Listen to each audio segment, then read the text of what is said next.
What's good? What's good? Are we good? Are we live? Are we live? Are we getting there? We getting there? All right, looks like we're live. Looks like we're live. What's good? What's good? What's good? Let me try to get some music for y'all. Okay, there we go. Music going too. Bet. All right, we're live. We're live. What's good? B Finesse. We got how many players you think gonna make the top 100 NFL Network? That's a good question. We normally only get like one or two. I think we could possibly have five. I think Jonathan Allen would get some love. Montez Sweat, maybe Kendall Fuller just because of the stats. Maybe Darby. Definitely Chase Young. Let me see. Brandon Sheriff, he made All Pro. Yeah, we might have a solid few. Maybe they might, you know what I'm saying? Rock with our boy Tressway.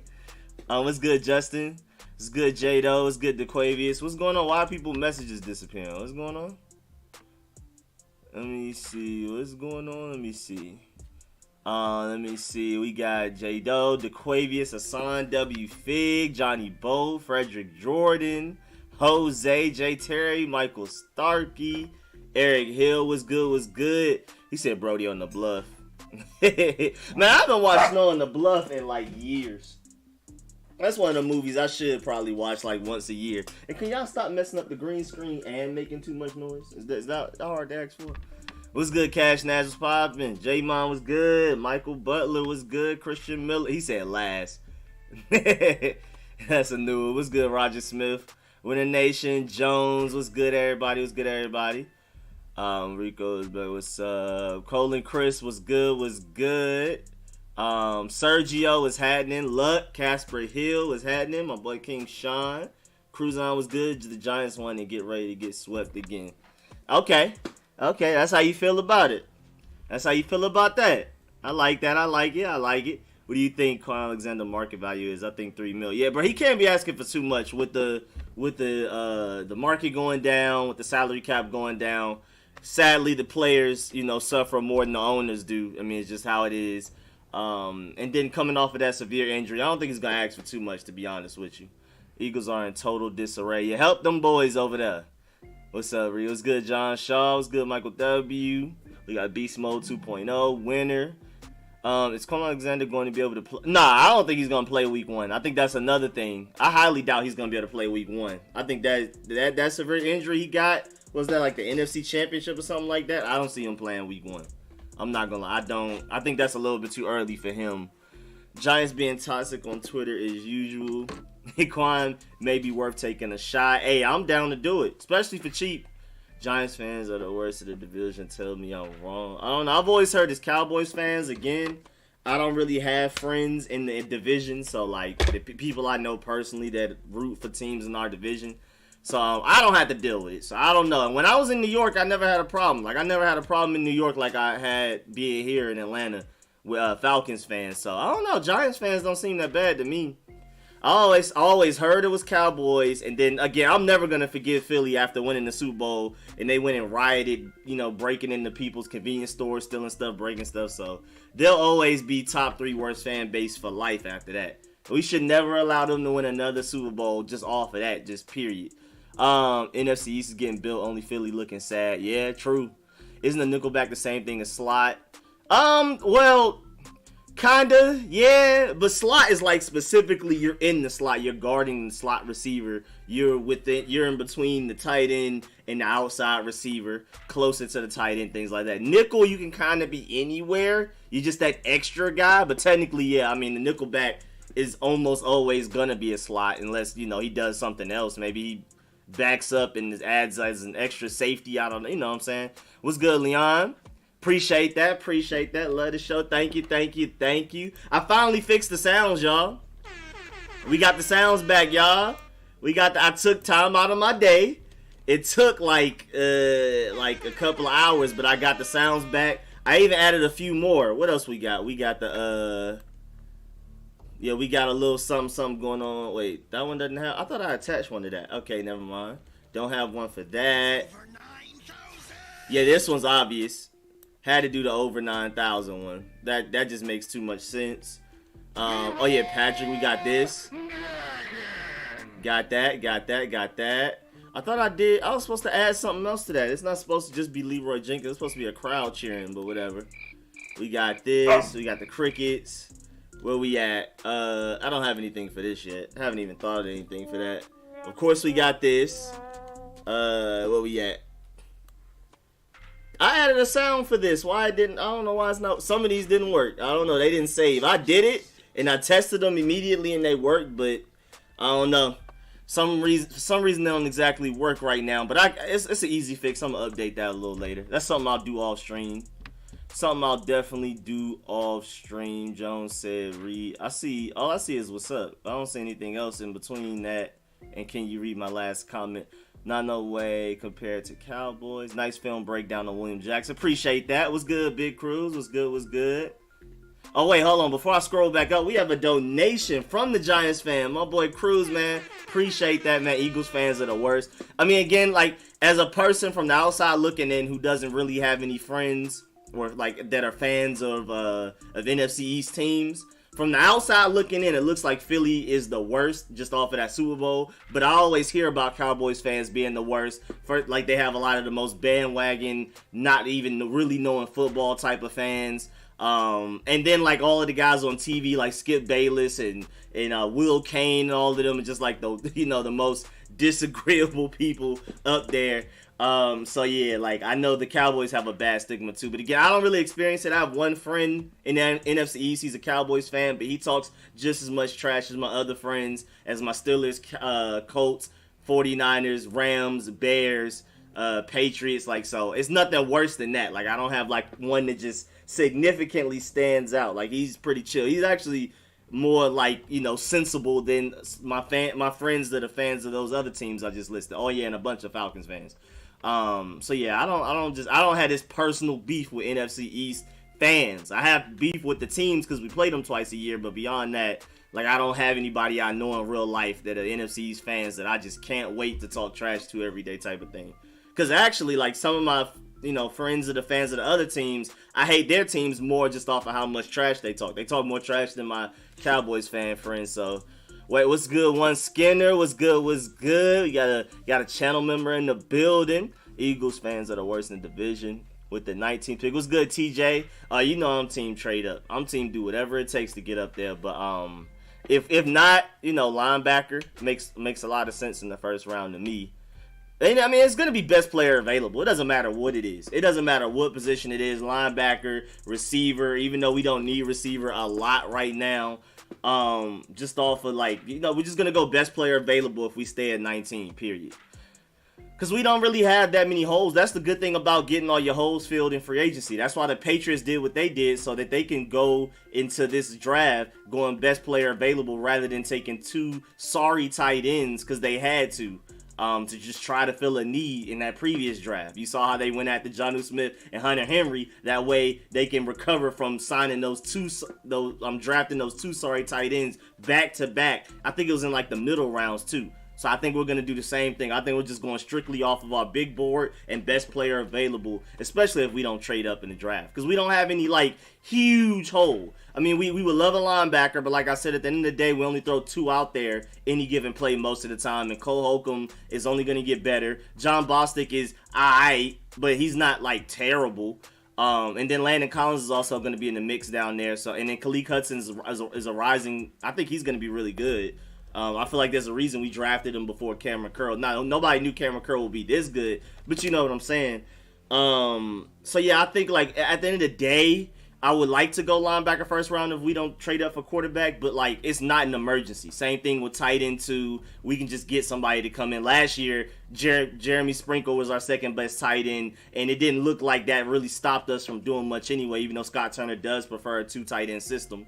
And then Thaddeus Moss comes back, so who knows? The offensive line is nowhere near as bad as a lot of fans make it out to be. I don't know where that keeps coming from. I'm trying to think. I mean, it would be nice to have like a third running back, because who knows with Bryce Love. So it would be nice to have another guy that takes carries off Antonio Gibson, because J.D. McKissick is a third down back. But it would also be nice to get another outside corner, because I prefer Kendall Fuller in the slot. But when in doubt, Kendall Fuller is going from being cornerback number 1 to cornerback number 2. So our secondary improved anyway.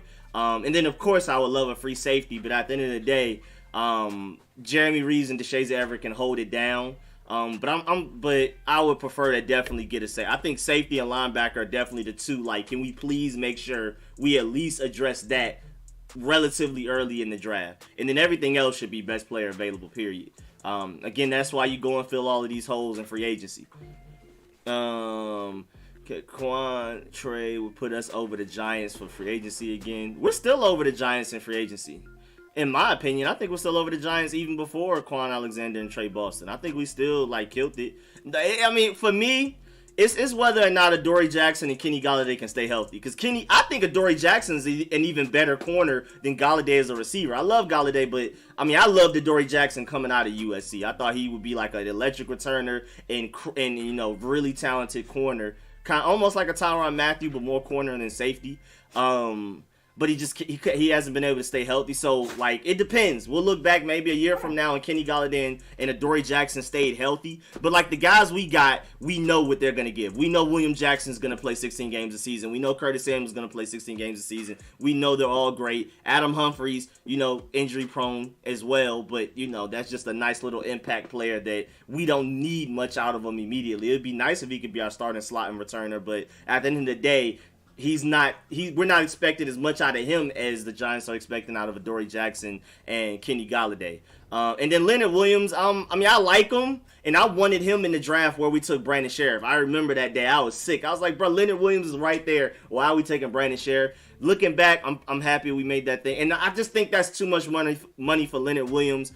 First of all, I mean, he's good, but he's still like an interior defensive lineman, and he's not Aaron Donald. Secondly, he's just coming off a great season, like kind of like the Corey Davis logic, where I mean not as bad as Corey Davis, because Corey Davis was almost like useless until this past season. But Leonard Williams hasn't been as great as he's been until last season, and I'm just not sure after he gets all of that money if he's gonna play to the same level. So again, that's why I feel like we had the better free agency, but it's between us and the Giants. It's definitely between us. Even though the Eagles got a huge steal in Anthony Harris, I don't think it's going to matter because the defense is going to be terrible anyway. And then the Cowboys, I like Keanu Neal moving to will linebacker if he can stay healthy. Let me see. Oh, we got more donations. Okay, appreciate that. I can already tell I'm going to be behind on comments like crazy today. I think it's just, I might as well just go ahead and accept that. My boy Razak, what's good? Scale 1 to 10, where are we now? And what will it take to be a top 10? I appreciate the stream. Man, appreciate that. Appreciate the donation. Appreciate that big time. Wait, was that you that donated in CashApp like earlier today or last night or something, like later? Was that you? Let me go look. Was that you? No, that wasn't you. Okay, it was somebody with a really close name though. But shouts out. Oh, let me, you know what, since I'm here, shouts out to Retro P. He donated a really beautiful amount of money last night after I released the film session. So I wanted to make sure I thanked him here and live. Since I, you know, not necessarily doing it, he's not donating live himself. So I wanted to still make sure I thanked him out loud, just in case if he's in the stream. But yeah, Razak. Right now, 1 out of 10. I would say we're about a 7, honestly. Like, I think we're a really good team. I think if you get a franchise quarterback, I think we're literally a 9 or a 10. Like, I think, I've been talking about all throughout this week and in my comment section on my trade up video. If you look at every other team's roster, all of the great teams, a lot of them have more holes than we do. They're just getting carried by their quarterbacks. Their quarterbacks are just outplaying our quarterbacks, which makes their team better. They win more games, they're more consistent, they have more longevity. That's our main problem. People keep talking about we have these huge holes, but look at the Chiefs, look at the Bills, look at the Seahawks, look at the Packers, look at all of these other teams, and they have just as many holes as us, if not more, in more places. They just have great quarterbacks out here balling for them. So it all depends on if we can find our guy at quarterback. If we can't find our guy at quarterback, we're eternally just going to be 7-9 to 9-7 for years to come. I truly believe that. We have a great team, but it's just only but so far a team could take a player like a certain type of player. I think Ryan Fitzpatrick, though, is going to take us further than a lot of people think. Because first of all, like Dak to Fitzpatrick is a smaller gap than Dak to Pat Mahomes and Watson. There's a bigger gap between them than Dak to Fitzpatrick. You could even check QBR. I think think the past 2 seasons, Ryan Fitzpatrick has had like a 71 QBR, and Dak Prescott has had a 73, and those are both top 7 in the NFL over the past 2 seasons. So, like, Ryan Fitzpatrick deserves more credit than he gets. But, of course, he's not the long-term answer. And who knows if he can play 16 games in a season. That's why, like, even when we're talking Ryan Fitzpatrick versus Taylor Heineke, QB battle in training camp, and who's going to end up starting, I feel like Ryan Fitzpatrick may win the job immediately and start in the beginning. But, I mean, just, you know, off of injuries or him having that one game where he comes off of a 3-touchdown, no interception game. Then the next game he throws 3 interceptions and no touchdowns. He may end up getting benched for Taylor Heineke. But either way, I just see Taylor Heineke, whether it be through injury or inconsistent play, coming in for Ryan Fitzpatrick at some point, honestly. I do. So I think Ryan Fitzpatrick and Taylor Heineke may end up both starting at some point in this season. Hey. Come here, Brody, Aja, stop. Oh, another donation. We got my boy Cruz again. Why is a Giants fan the only one donating to the... Oh, no, we got more people in here, but I appreciate it, because you definitely showing them out. Appreciate that. You definitely showing them up. You definitely showing out, man. Appreciate that. Well, what did EDP say? Why did he get blocked? What did he say? What did he say wrong? Oh, we got another donation, my boy Johnny Boat in the clutch, man. Appreciate that. Rico be clocked in specific, especially if that 35-minute film is a third of what the members got you. Can tell he is in the element this time of year. Oh yeah, appreciate that, man. I'm not playing. I told you, I'm going crazy. Man. Like and like I always say, bro, with the film sessions, except for one, I think it was maybe just the Cole Holcomb one or the Chase Young one, where everybody got the same one. But like if you're a general, just, you know, person seeing the film session, like I think your version is like 30 something minutes.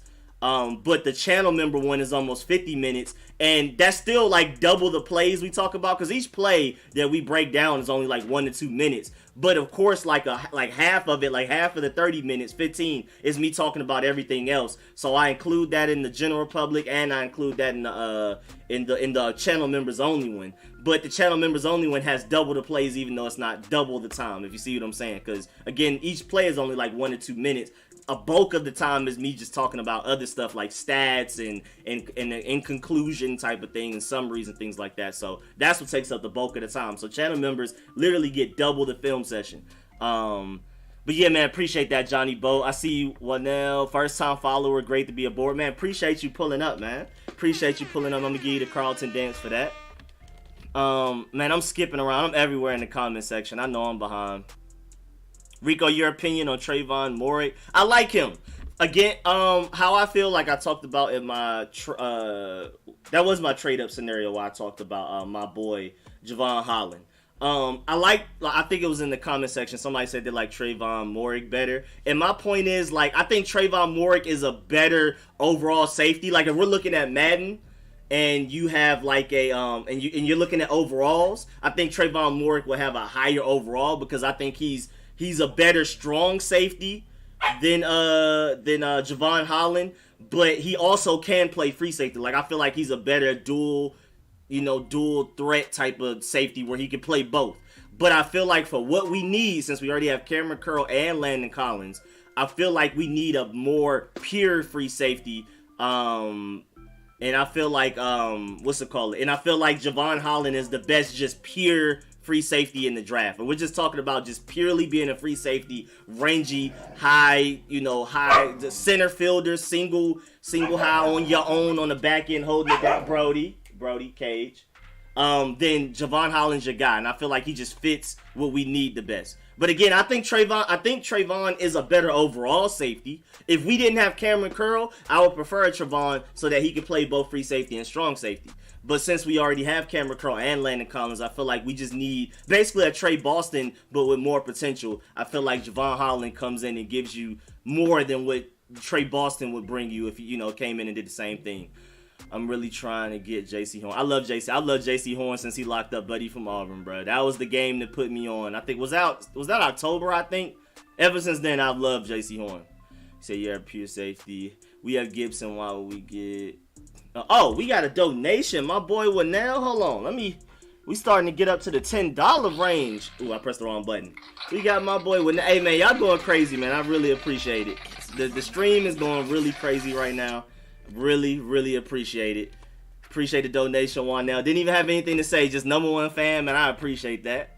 No way is Parsons make it to 19. I mean, the only reason Parsons would make it to 19 is character concerns. That's literally the whole thing. You know what I'm saying? Character concerns.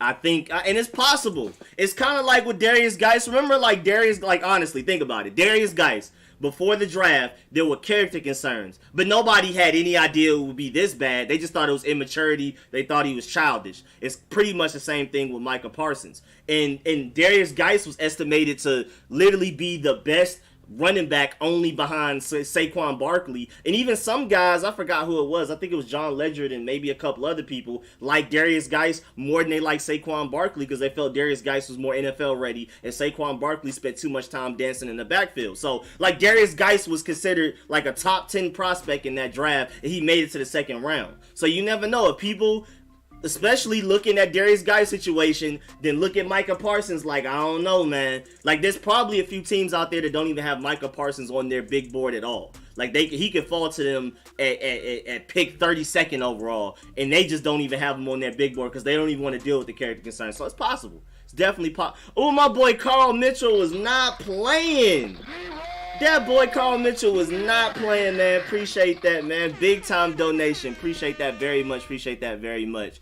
Yeah, again, the stream is kind of going crazy, so I'm not going to be able to read every comment like I like to do. I love trying to read every comment. You know that's like my thing on Sundays, but it's too much going on. What's good, Carl Mitchell? I see that. What's up, too? What's good, Jack? First time watching. Who's your team? Oh, we're burgundy and gold around here, man. Got the colors and everything. Got the, hold on, let me get my jersey. You know what I'm saying? Got the Sean Taylor jersey next to me at all times, even if I'm not wearing it. But I'm also, for college, you know, I'm Georgia. You know, I'm from Atlanta, so I'm straight Bulldogs. But this is a burgundy and gold channel above all else. Because, I mean, I love my Georgia, but at the end of the day, if I had to choose between Georgia and burgundy and gold, I'm choosing burgundy and gold. It's just, you know, it's just deeper in my blood for that. I mean, especially my family and stuff like that. He said, love you taking humility. First of all, appreciate the donation. Again, y'all are going crazy. I really appreciate it. I got to get the rest of the sounds right. I don't know why all the sounds not working. Because, again, the Leroy Jenkins, it was supposed to have, like, a whole crowd in the background cheering. And I'm not exactly sure why it's not doing it. I'm kind of sad because I worked hard on this. It took me, like, a couple of hours to add these sounds back in. Let me see. Maybe if let me try it again. Yeah, no, it's not working. And I don't want to waste y'all time doing it right now, so I'll just wait till after the stream to fix it. But I appreciate the donation, big dog. For real, love your take and appreciate the compliment too, man.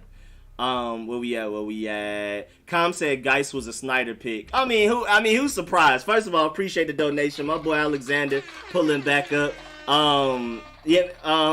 Who's surprised, bro? I feel like I'm just gonna blame anything that went wrong on Snyder. I know Kyle Smith wasn't perfect, but I'm assuming these series of bad second round picks with Sua Cravens, with with Darius Geis, with of course Dwayne Haskins in the first. Who's the other? Dang, I'm missing somebody. Man, who's the other one that's just like, man, he was a terrible pick in the second round. Oh, Ryan Anderson. I think Ryan Anderson still has potential. I think that's actually a pretty decent pickup. I think he went to the Giants, right? I wanted us to see what he could do with Sam linebacker because the end of the 2019 season, he was showing he could cover tight ends. So I don't know why we didn't even try that. But he is, at the end of the day, a 3-4 outside linebacker or a 4-3 just Sam linebacker. Maybe if you get him to, you know, work on that. But yeah, those 3 picks did not work out for us. Those second round picks 3 years in a row. I'm gonna blame Snyder. I'm not even gonna do that to Kyle Smith, even though he's over enemy lines. And y'all know I hate the Falcons more than anybody else. And that's where Kyle Smith is right now. I'm still not gonna do him like that. Still not gonna do him like that. He doesn't deserve that. Sean Taylor gone too. So yeah, man. RP that man, Sean Taylor, always, man. Let me see. We got Cruz again. My boy, man. Appreciate that. You need a Daniel Jones jersey. Never.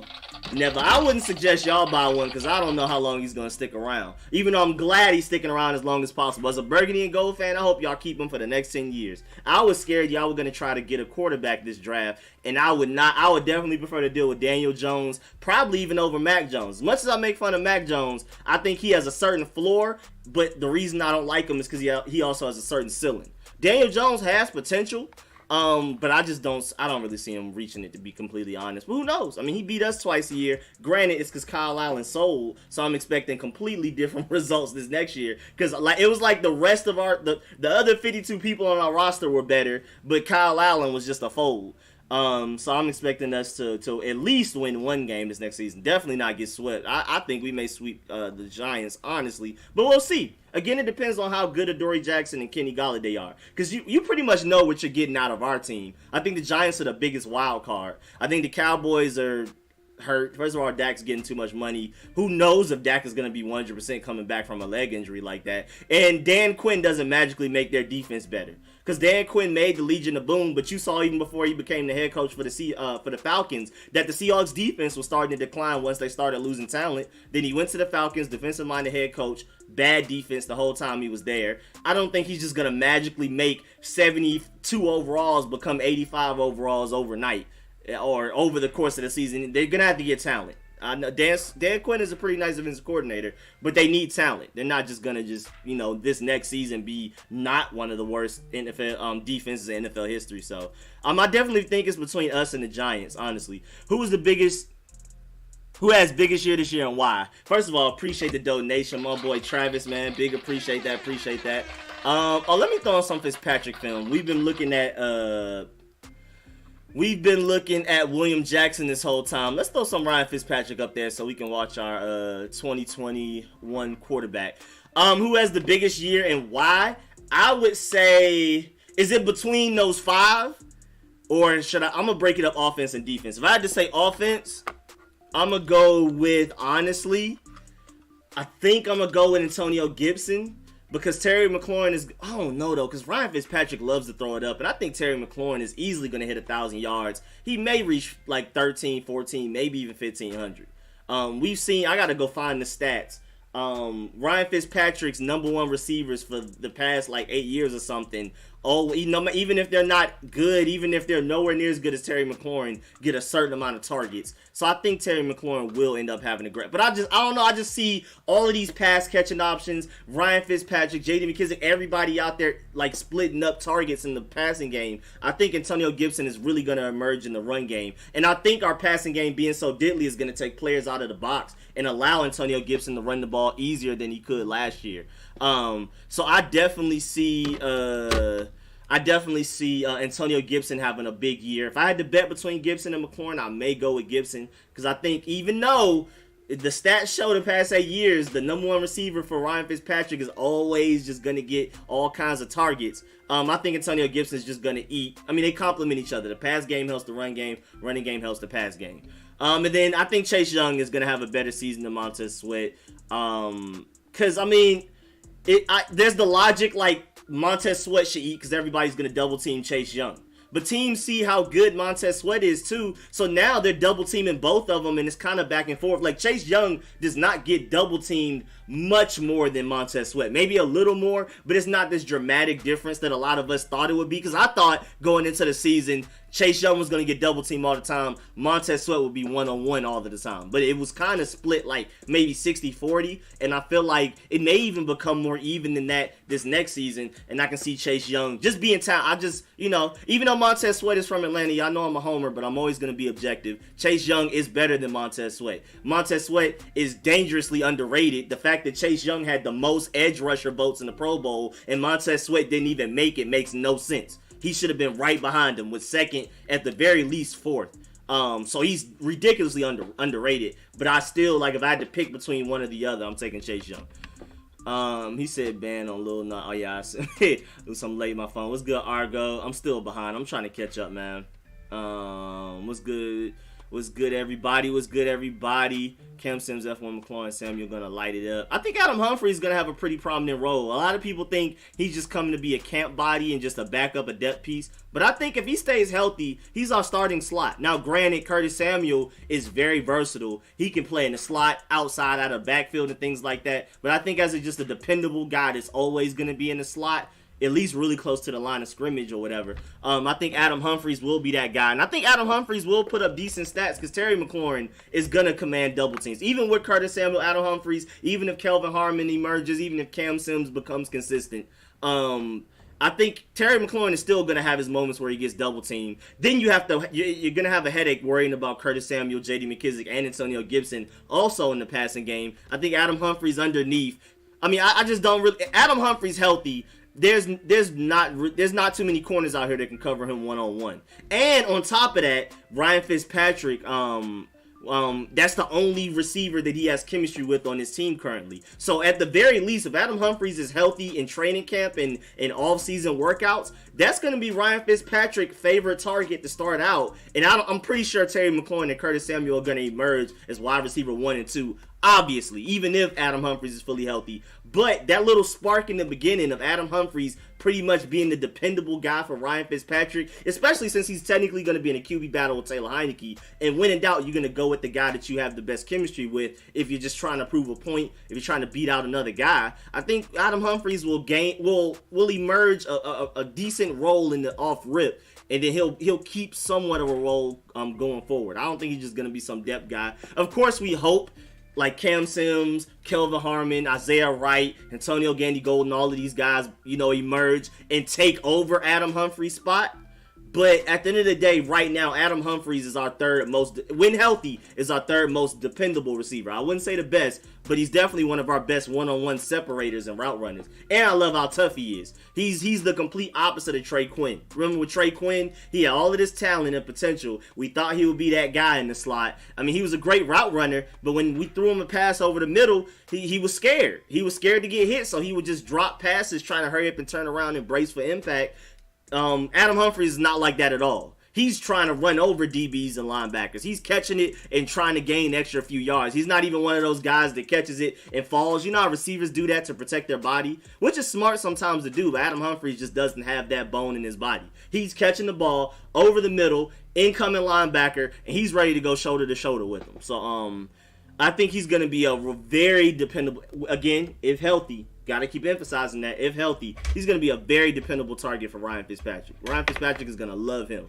I mean, but then again, Ryan Fitzpatrick is the type to throw it up. Terry McLaurin, good one-on-one court coverage from the DB. Ryan Fitzpatrick's still going to throw it up there to just see if Terry McLaurin can make a play. And Terry McLaurin's been needing that since he's hit the league. He's been needing a quarterback that's willing to just, the corner still has good coverage, but let Terry McLaurin go up there and make a play. Let him go make a name for himself and start making Pro Bowls and all pros. So I love the fact that Ryan Fitzpatrick would do that for him.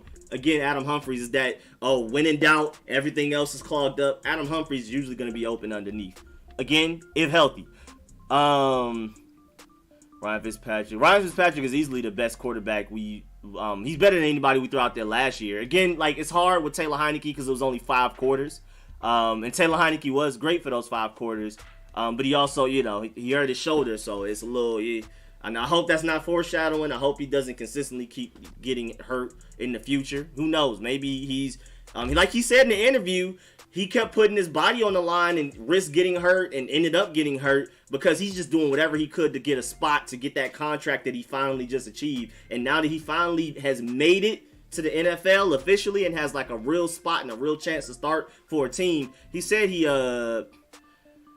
said that he may calm down a little bit, like diving for the end zone like that, putting his shoulder at risk and things like that. I think he said he's gonna calm down. He's gonna be play a little bit smarter and safer with his body. So I think he definitely has a chance to be more durable. But again, at the end of the day, Ryan Fitzpatrick is way better than anything Alex Smith, Kyle Allen, or Dwayne Haskins gave us last year.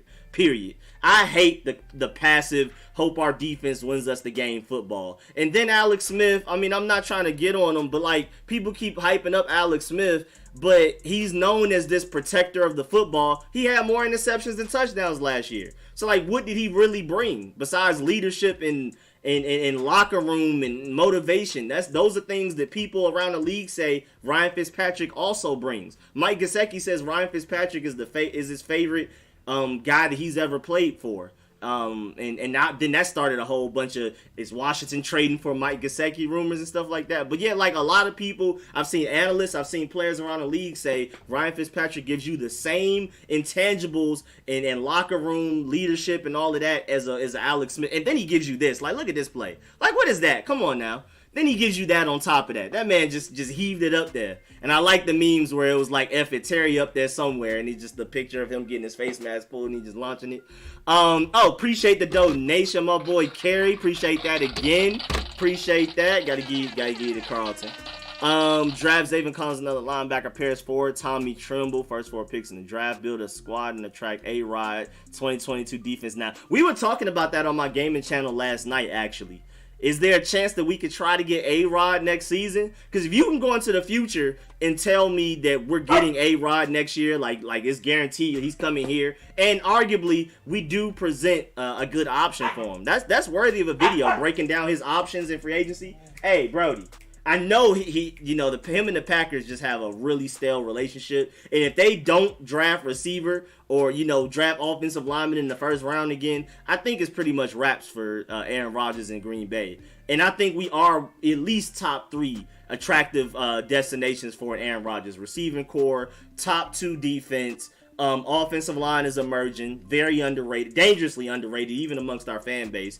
So if you can go into the future and tell me that Aaron Rodgers will be our quarterback 2022 for like the next few years, then yeah, we don't need to trade up. Of course not. I mean, unless like for some reason like Kyle Pitts or Michael Parsons falls and we don't want to risk it. Those are the only 2 talents outside of quarterback that I think is worth trading up for. I love Javon Collins, love JOK, love a lot of these guys, and I'm on board with, if we don't trade up for quarterback, I think we should go linebacker in the first. And but yeah, those 2 are the only guys that, like, if they're available, you trade up for them. Maybe those receivers too, like Jamar Chase and all of them. But at the end of the day, it's really those 2 are the main ones for me. Especially at positions we need tight end 2 more than we need another wide receiver, in my opinion. It would be nice because, I mean, Curtis Samuel, Terry McLaurin, and then we're not sure if Adam Humphrey's going to be healthy. We don't know what we're going to get out of Cam Sims and Kelvin Harmon. Even though I think Kelvin Harmon will explode onto the scene, and a lot of people, especially in our fan base, will finally wake up to him this next season once he's healthy. Because he's just contested catch god. He may be the best contested catcher on our roster right now. And I think that's going to help, especially for somebody like Ryan Fitzpatrick, who just throws it up against single coverage. He doesn't care. I think Kelvin Harmon will be our best red zone threat, him and Logan Thomas, maybe potentially Thaddeus Moss if he's healthy. And then linebacker I still feel like is a big need. I feel like, again, like I keep saying, we can work around it because we only throw out there, we're in nickel most of the time, like 60% of the time or more, may even be more than that this next season. So at the end of the day, like at worst, you have Cole Holcomb and John Bostic out there any given snap, and you never know, Khalid Hudson may emerge. Maybe Josh Harvey Clemens finally shows that potential that he has. So when in doubt, we can work around linebacker. I mean, granted, we had the number 2 defense last year, and all we lost was Kevin Pierre-Louis, but we traded Ronald Darby for William Jackson, potentially a top 5 corner in the NFL. So, like, I mean, at the end of the day, we didn't need linebacker really bad last year. I still feel like it's our biggest need, but that just goes to show, like, we don't really have big needs anymore. We addressed most of it in free agency. I think free safety is also a need, too, but I don't think there's any real free safety in this draft that you take at 19 overall. And then, back to my point, Javon Collins, we've met with Javon Collins several times. I can show y'all on my list right here. For those of y'all who don't know, I've done a couple of videos on this, and I plan on doing another one to update y'all, because I've already updated this list a little bit, added like 3 more people, and once I add a few more, I'll do another video discussing it. But as you can see, we've met with Javon Collins multiple times, and according to the Draft Network's big board, he's projected as like the 26th best prospect. So he may be there 19th overall. I think he should, and we've clearly shown great interest in him. Also, like you said, Tommy Tremble. I love Tommy Tremble at tight end. I think he has ridiculous potential. The Podfather loves him too, man. Shouts out to the Podfather. Y'all make sure y'all subscribe to him. Their YouTube is the Burgundy Zone, but you can find him on Twitter, Podfather. He did a great breakdown of Tommy Tremble. They have a lot of interest in him as well, and he may make it to the 3rd round according to my chart. So they met with them multiple times. So I like the Javon Collins, Tommy Tremble moves. So again, if we don't trade up for quarterback, and if you can go in the future and tell me we're getting Aaron Rodgers, then I would love that. Javon Collins in the first. Hopefully, if Michael Parsons or JOK falls, I'll prefer them. And Tommy Tremble in the 3rd, and my boy Ifitu in the 2nd. Oh man, yeah, that's a perfect draft for me. I don't think J.C. Horn's making it out of the first round. I doubt after those after the pro day he had. I think that's done. Where we at? I have another donation, my boy John Lynch. Yes, sir. Appreciate the donation. Do you think Chase Young will have the sophomore jinx in his second year? Nah, I don't think he's too good. I mean, you're even seeing guys like that have nothing to do with the burgundy and gold, like Takeo Spikes, the linebacker that used to play for the Bills. He just recently, like a few days ago, and said that Chase Young has barely even scratched the surface. I mean, he's just one of those guys you feel like you can believe in. Like, nothing can go wrong or something. He's just too great. He's too great not only on the field, but off the field. I mean, you even see him going to the Price is Right. You've never seen any of our other rookies or really players at all going to the Price is Right. Like, everybody wants some Chase Young. Like interviews, like NFL Network and things like that. You've never seen a burgundy and gold player on NFL Network getting interviewed so much. ESPN, First Take, and things like that. Like, he's really that guy. Like, even just beyond on the field, he's that guy that just everybody believes in, even outside of burgundy and gold nation.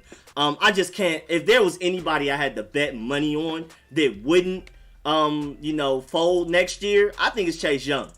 Because, first of all, Chase Young is even healthier than a Terry McLaurin. I love Terry McLaurin, but Terry McLaurin misses about 2 games a season, I believe, 2 or 3. Chase Young only missed like 1 really because of his groin, and that was kind of a freak injury. And I'm not saying Terry McLaurin is injury prone at all, but it's just like I think Chase Young is even more dependable than the Terry McLaurin.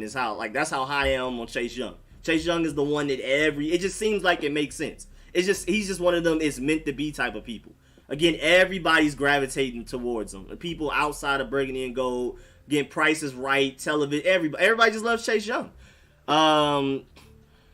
Young is a very good player. No training camp due to COVID. Yeah, I mean that in itself, bro. Johnny Bo, Ifitu Melifonwu, yeah, that's my boy, bro. That's one of my favorite players in this draft. That's just one of them guys where it's like, that's my guy. Like, I love Ifitu. I might include Tommy Tremble in that too. I love Tommy Tremble. I'm not gonna lie. I might have to highlight Tommy Tremble. I think I may have already. I think I've already updated this. I highlighted Tommy Tremble, and again, I added some more prospects. I gotta update it though. It's just on this computer. I have to update it to where y'all can see it. We got Carrie with another donation. Appreciate that. Oh, I did that again. I keep forgetting to click OBS before I do it. Paris Ford safety, the third brings it all at free safety. I'm about to check more of him out. I'm about to check out his film more than Paris Ford. You said talk around town is they're not switching the Washington football team name. That's what it's gonna permanently be. I mean, I'm X's and O's. I'm GM. So, like, the fan side of it, of going to the stadium and screaming my lungs out, caring about what the name is and things like that, that's just never been me. I'm always X's and O's, football nerd, geek, like, watching film all day and night, GM, team builder, caring about what other teams are doing. Because I'm at the end of the day, burgundy and gold are my favorite team, but I care almost equally as much what every other team is doing. That's why I listen to every other team's podcast, and I watch film on almost all of the players in the draft, because I don't care even if they go to another team. I'm still going to keep up with them. If I like a guy in the draft, I'm going to keep watching them on other teams, and then I just end up watching other teams a lot because I'm just keeping track of this guy. I mean, there's some guys I've watched go from high school to recruiting. I hope they go to my Georgia. Whether they do or not, doesn't matter. If I still like them, I watch them go to the NFL. Whether they come to the burgundy and gold, doesn't matter. I keep watching them. So I just love football. So at the end of the day, like, y'all already know, like, I'm burgundy and gold. I'm the type of fan, we're 0-15. I'm watching that 16th game, like, whatever. I'm talking my trash. I don't care. But I'm not the face paint, yelling at the stadium, 20-degree weather, and super cares about what the name is guy, ever. I'm never going to be that. I mean, I hope the name is Red Wolves, but at the end of the day, whatever the team name is, it's still my burgundy and gold. I'm not going to stop rooting for the team because of what the name is. I mean, I care. I would prefer Red Wolves, but it's not that important to me. But I do plan on doing like a video on it once we start getting closer, once we start seeing more news about it. Because I know they've discussed like there may potentially be, I think we can go and influence what the name may be. Like we can add our input.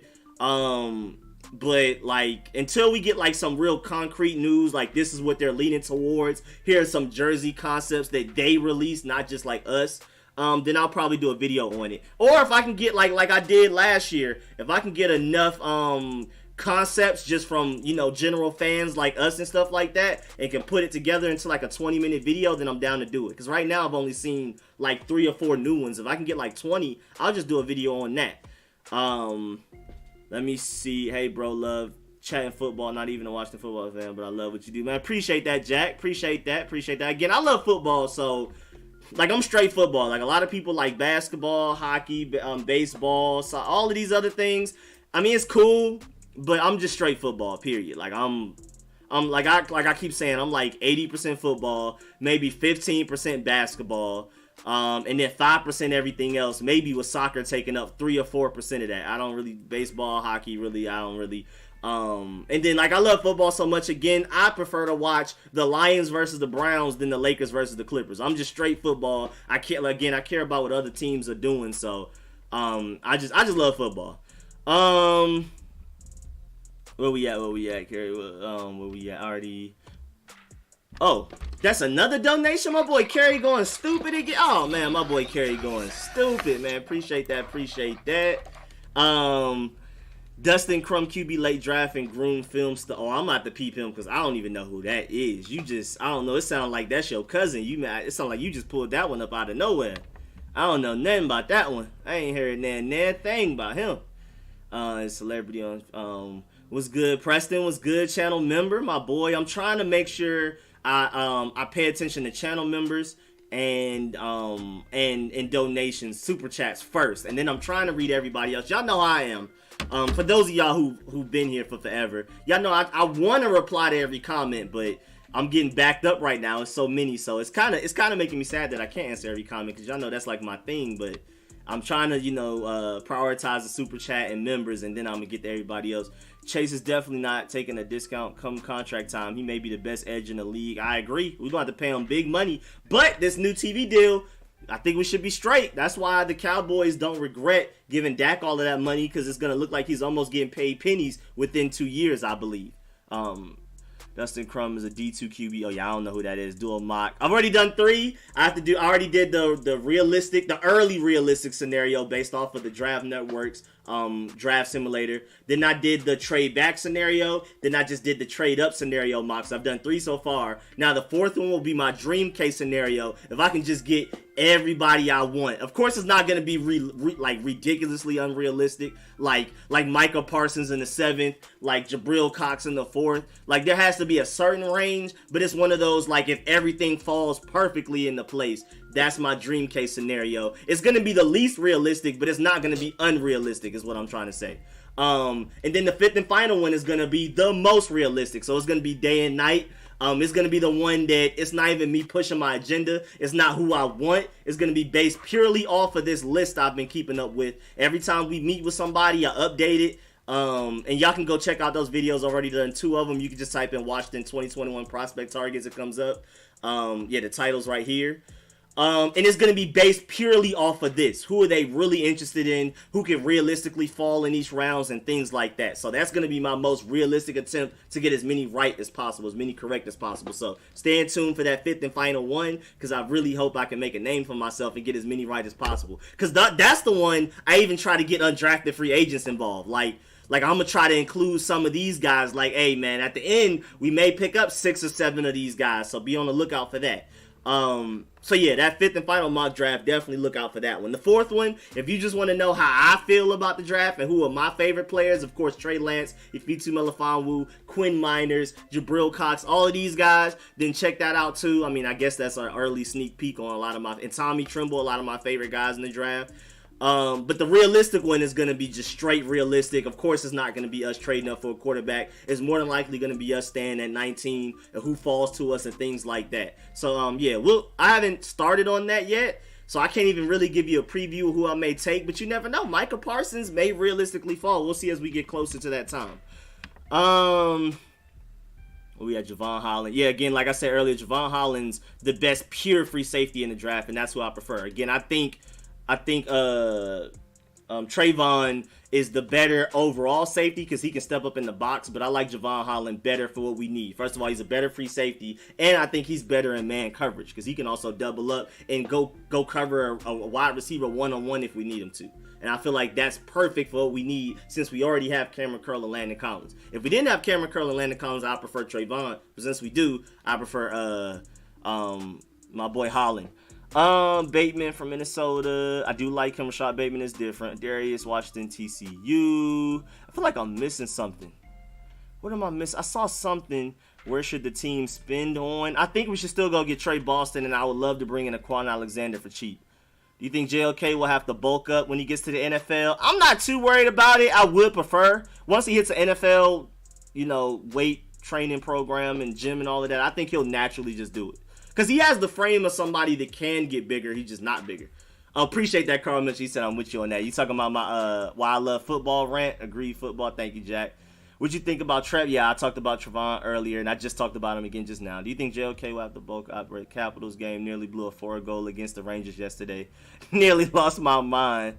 I mean, at the end of the day, like, since I was born in Maryland, that's how I'm a Burgundy and Gold fan, but I'm from Atlanta. So, like, when it comes to those, like, other sports, like hockey, baseball, soccer, I kind of like, I want the DC teams and the Atlanta teams to do well. I just hate the Falcons. I'm neutral to the Hawks. I hate the Falcons, but the other Atlanta teams, I'm cool with them. I hope they do all right. Same thing for the DC teams, like when the Nationals were in the championship, when the what do they call it? The Capitals were in the Cup, I believe it's called. I didn't watch the games a lot. I came in and out. Definitely rooted for them. But like when I was still in Maryland, I grew up on the Orioles and going to Bowie Bay Sox games. So I naturally kind of care about the Orioles more than the Nationals, even though the Orioles all Baltimore, but the Nationals didn't exist when I was still in Maryland. So I was gone from Maryland once the Nationals came. So again, they're a DC team, so I root for them slightly, but I don't actively watch. But at the end of the day, if the Orioles are playing the Nationals, I just naturally root for the Orioles. Grew up going to their games. Love the hot dogs at the Bowie Bay Sox. What's it called? And the Orioles have my favorite colors. I like the Bengals. They're my favorite colors. The Orioles have my favorite colors. So, like, even growing up, them having my favorite colors and being the closest baseball team that I could go to. I just naturally grew up liking the Orioles. What's good, King Saul? Let's keep rolling. I got 5. Okay, appreciate that. That boy said he got 5 on it. My boy King Saul said he got 5 on it. Appreciate that, my boy. Where we at? Okay, I'm gonna go back to the Fitzpatrick film instead of y'all looking at that boring chart, I guess. Even though, I know y'all care about the chart, and I do too, but y'all can always just see it in the video. And if y'all don't know, I uploaded that chart, this PDF. You can go get it. It's on if you go look up the videos, it's the pinned comment at the top. Washington 2021 prospect targets. I did 2 of them already. I'm gonna do a 3rd one soon. You can literally access this PDF for yourself. And again, I need to update it because I updated it here. Like, I added some people, but I haven't updated it to my Google Drive that y'all have access to get this. So I'm gonna have to update that so y'all can get a couple of more people, because it's like 3 to 5 more people I added. And of course that means I changed this. Like, I know we added another receiver. I think we're up to 23 receivers and things like that. Oh, I gotta change this too, because now wide receiver 2 isn't as big of a need. I believe I already changed it though, but wide receiver 2 is not a need anymore. Wide receiver, I would still say, is somewhat of a need, because again, like, if Jalen Waddles makes it the 19th pick, you don't just pass up on Jalen Waddle. But at the end of the day, it's not like a big need. But you can never have too many dominant receivers, honestly. The more that you can take defenses off of focusing on Terry McLaurin, the better. 54 prospect is what Holland is rated. Bro, we need a Gibson, ain't the answer. We need an ETN. You don't like Gibson? If our team is top 10 offense, we're going to win Super Bowl. That may be a good point. Rico, I'm still mad at you for twisting my words last night. Yeah, that boy Jones be tripping. We ain't going to talk about it on here, but that man Jones be tripping. I don't know. I don't know what to think about that man Jones. I got to look at him differently now. Would you trade Colin? Colin who? Who we talking? Who's Colin? Bro, I'm a Clemson fan. ETN is only nice when his O-line is nice. Oh, yeah, Christian Miller. I'm going to see you next year when that Georgia-Clemson game come up. We're going to see each other. Man. He's still learning how to play running back. Now, I think he's straight. I mean, granted, his vision can get better. Put on Adam Humphreys. That's actually really smart. I haven't done that yet because I haven't done a Sunday live stream since we got him. That's a good one right there. Granted, he does have some, he can improve his vision, but he got way better from week 1 to week 14. I think he got hurt 13, whatever. So I'm not worried about that. I think he's going to be one of the better running backs in the NFL. Easily, I think he's going to be top 10, honestly. The talent is there. The only reason in the beginning of the season he was struggling, because as a running back, you need carries to get into rhythm. That's why, in Adrian Peterson with previous teams would pretty much throw fits when he wasn't getting the bulk of the carries, because as a running back, the more carries you get throughout a game, the better rhythm you get, kind of like a quarterback, and you play better. So when you're coming in sparingly, getting a carry here and there, then being out for 2 drives and then coming back in, you know what I'm saying? It's hard for you to gain momentum and get accustomed to the game, especially for him, where no offseason workouts, rookie and all of that. But so he didn't get that many reps in the beginning, many snaps in the beginning, because he wasn't a good pass blocker. So Scott Turner just couldn't throw him out there on third downs. That's why you saw a lot of J.D. McKissick on third downs. But as we went later into the season, we started seeing Antonio Gibson on third downs more and more. And then first of all, he's from right outside of Atlanta, so I'm not tolerating no Antonio Gibson disrespect. No Montez Sweat, no Antonio Gibson, you know what I'm saying? But for real though, he started getting better and better since he started being on the field more, because he started to finally become a good pass blocker. Because even like I said, the day after we drafted him, or the night we drafted him, I did a review on him, I watched a little film on him and gave a quick synopsis of his weaknesses and strengths. I said his pass blocking is going to be a slight struggle. I said it up to training camp and everything. He just hasn't had the experience. Not like he's really bad at it, like he's tried and it's terrible. He just didn't do it much in college because he was more receiver than running back. So now that he's stepping into a full running back role, he had to work on that. And then as he started to get better with pass blocking, Scott Turner trusted him to be out there more often on third downs. And then we saw him get better and better and take the league by storm. Turf toe, I think he's going to recover from that. I think he was straight. I mean, we even started playing him towards the end of the season, and we didn't even necessarily have to. So I think he's straight. He was playing with turf toe at, I think against the Buccaneers, right? He was straight. Rico, y'all don't have a chance at us, bro. Y'all don't have Pickens of George. Why'd you say Pickens of George instead of George Pickens? I hate you. Yeah, that does suck. He's our best receiver, definitely. But I don't think y'all understand, man. This SEC built different, you know what I'm saying? We'll see Clemson. We'll see. But you know what I'm saying? But the way Ohio State did y'all, I don't think Ohio State would have done us like that, to be honest with you. And then you saw what Alabama did to everybody. Alabama beat us, but they didn't do us like they did Ohio State. And Ohio State did that to y'all. You know what I'm saying? So I feel like there's levels. But we'll see. We'll see how good your boy DJ is. I think he's going to be a beast. But I think our defense is gonna be too good. But we'll see. We'll see when we get there. Recruiting still going. We still get this recruiting. What you think about Elijah Molden from Washington? I'm gonna have to watch him more too. That's one of those guys I haven't really super gotten to yet. Andre Cisco is a literal ball hawk. I forgot about Andre Cisco. I watched a lot of him last year more than I watched this year for some reason so far. I'm gonna have to get back to his film session. I watched him a lot before last draft, and I don't know why I haven't really watched him this year. Are we sure he didn't get drafted? Why do I not remember? I have not watched Andre Cisco this season, this time around. Did I miss something? Is he not? He's still in college. He did quite well for being up the gut kind of back in Memphis. He was more spread out. Yeah, exactly. It was a whole new environment, going from receiver to not only running back but to a running back that's going through the A gap, like Thane just said. Would you trade Landon Collins? If somebody's willing to listen, yeah, to get that money off. Because we already got Cameron Curl. We're still struggling to try to find a way to use Landon Collins.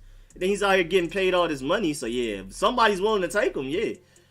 But of course not for pennies, not for a 5th round pick or later or a 4th. I just don't think anybody's going to be willing to give up the value I'd be willing to give them up for. I don't think anybody's out here handing out 1st round picks for Landon Collins. It's better to move out rather than have them pass block. If we need to run shotgun, we should go empty backfield with 2 tight ends. That's interesting. Rico's going to be 54-14. Okay. Hey, bet on that, Christian. Bet on that. Talk to me next year. What's good, G Visuals? What's happening with you, man? Appreciate you pulling up. Where we at? And again, I'm sorry I skipped so many comments. If you had anything really important to say, just say it again, because I'm with the super chat, with the members. I'm trying to prioritize them. And y'all know me, I'm trying to answer and reply to every comment, but it just got super backed up. And then at that point, I was 20 minutes behind. So by the time I answered somebody's question, all of y'all are looking around like, what is he talking about? So I was like, let me just go ahead and catch up a little bit. Nobody talking about is drafting Jalen Darden, North Texas. That's another person I haven't watched a lot of film on yet. I truly would like to see Rivera implement a little more college finesse into the offense, split back formation. Oh, yeah, that's Scott Turner's job. But I think we will. I think once we have a quarterback that can do it, that's another reason I want Trey Lance so much. And once we get a quarterback that can do it, then I'm pretty sure Scott Turner will do it. He's one of the more creative guys out here. Ain't nobody trading for Collins. Yeah, it's ugly, JJ. I know, it's real ugly. Bama will be the team to beat. I mean, they usually are. I mean, I can't even what's to call it. I can't lie about that one. Gophers over here. Okay. I'm a VTech guy. Don't judge me. Hey, man, that's the hometown team. I mean, I'm a Georgia fan because I'm from Atlanta, so that makes sense. Y'all don't be talking about my Buckeyes. Oh, no, we appreciate all of the talent y'all giving us. We really do. Curtis Samuel, Terry McLaurin. The Haskins one was a little iffy. But, maybe if we go get Malik Hooker, that's another Ohio State player. You know what I'm saying? You never know. You never know. Appreciate the talent you've been giving us, Ohio State. Now, I'm going to need y'all to back up off my recruits, though. You need to stop taking these Georgia recruits out of Georgia and taking them to y'all team. I'm tired of it. But other than that, man, shouts out to Ohio State for giving us a lot of our best players. Oh, of course, Chase Young. Everybody. I mean, Chase Young is obvious, so shouts out. I don't know where we would be without Ohio State players, honestly. We'd be looking real ugly right now. If you take away Curtis Samuel, Chase Young, and Terry McLaurin, boy, we look some type of weird right now. Buckeyes players should just stop and not even go to the NFL considering every one of them fly.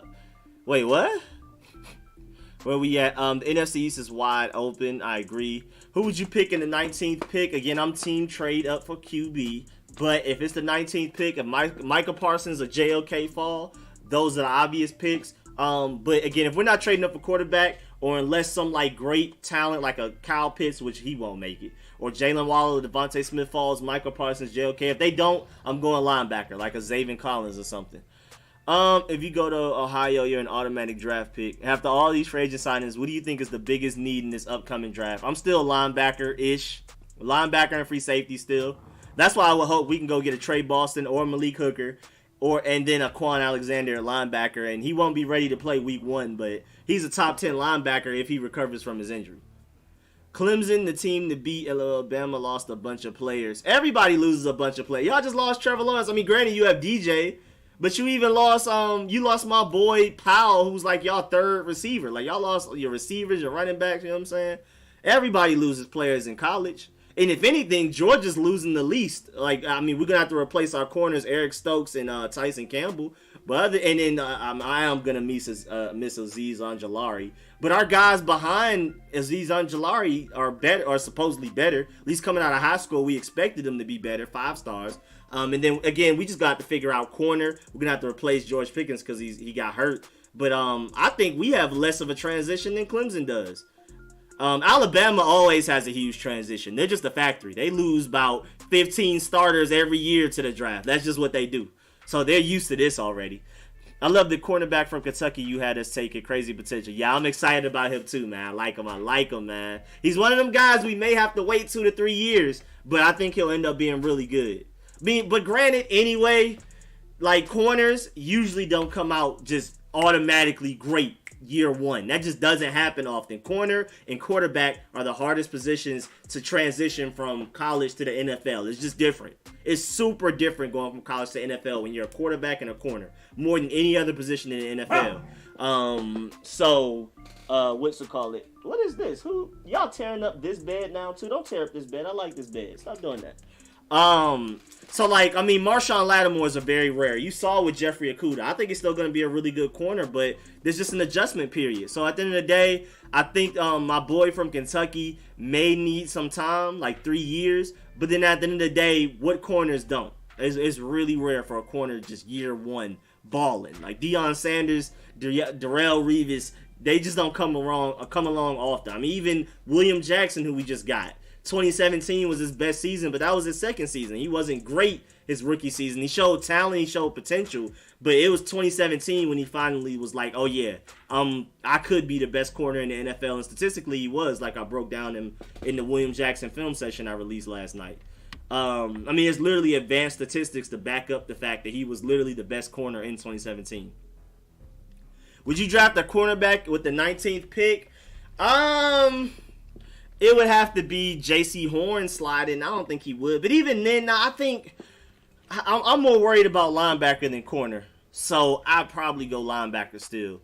Buckeyes receivers are about to go off next season. Olave and Wilson. Man, I was sick when Chris Olave went back. Because y'all saw me get him in my mock draft before he decided to go back. So I was sick. Y'all know I wanted Chris Olave. I basically wanted him to do what Adam Humphries is going to do. But just, with more potential.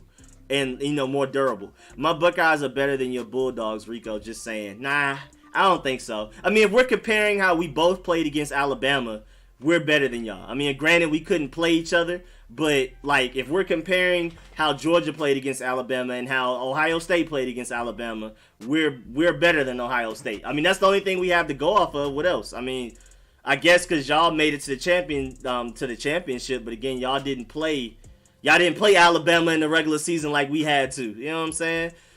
We only Trevor Etienne Powell match, and we got replacements for all of them. He said Kelvin from Kentucky. Yes, sir. Yes, sir. He is good. Yeah, I like him a lot, man. That's my dog. That's why I had him taking him in my trade-up scenario in my mock draft. In, what was that, the 5th round, I believe? Why not trade for Marcus Mariota? I'm just not a Marcus Mariota fan. First of all, he has a no-trade clause. Oh, yeah, like you said. But I didn't like Marcus Mariota coming out of the draft. I didn't like that draft at all. Winston, Mariota, and forgot who the other guy was. But I wasn't high on that draft. This upcoming draft right here, the reason why I want to trade up so bad is because this is the highest I've ever personally been on a quarterback class. Because even with Andrew Luck, I was really high on Andrew Luck, but I wasn't high on RG3 because I knew he was injury prone and I knew he was a project as far as throwing goes. He was just pure athleticism and running. But again, when your best trait is running, but also your biggest weakness is health.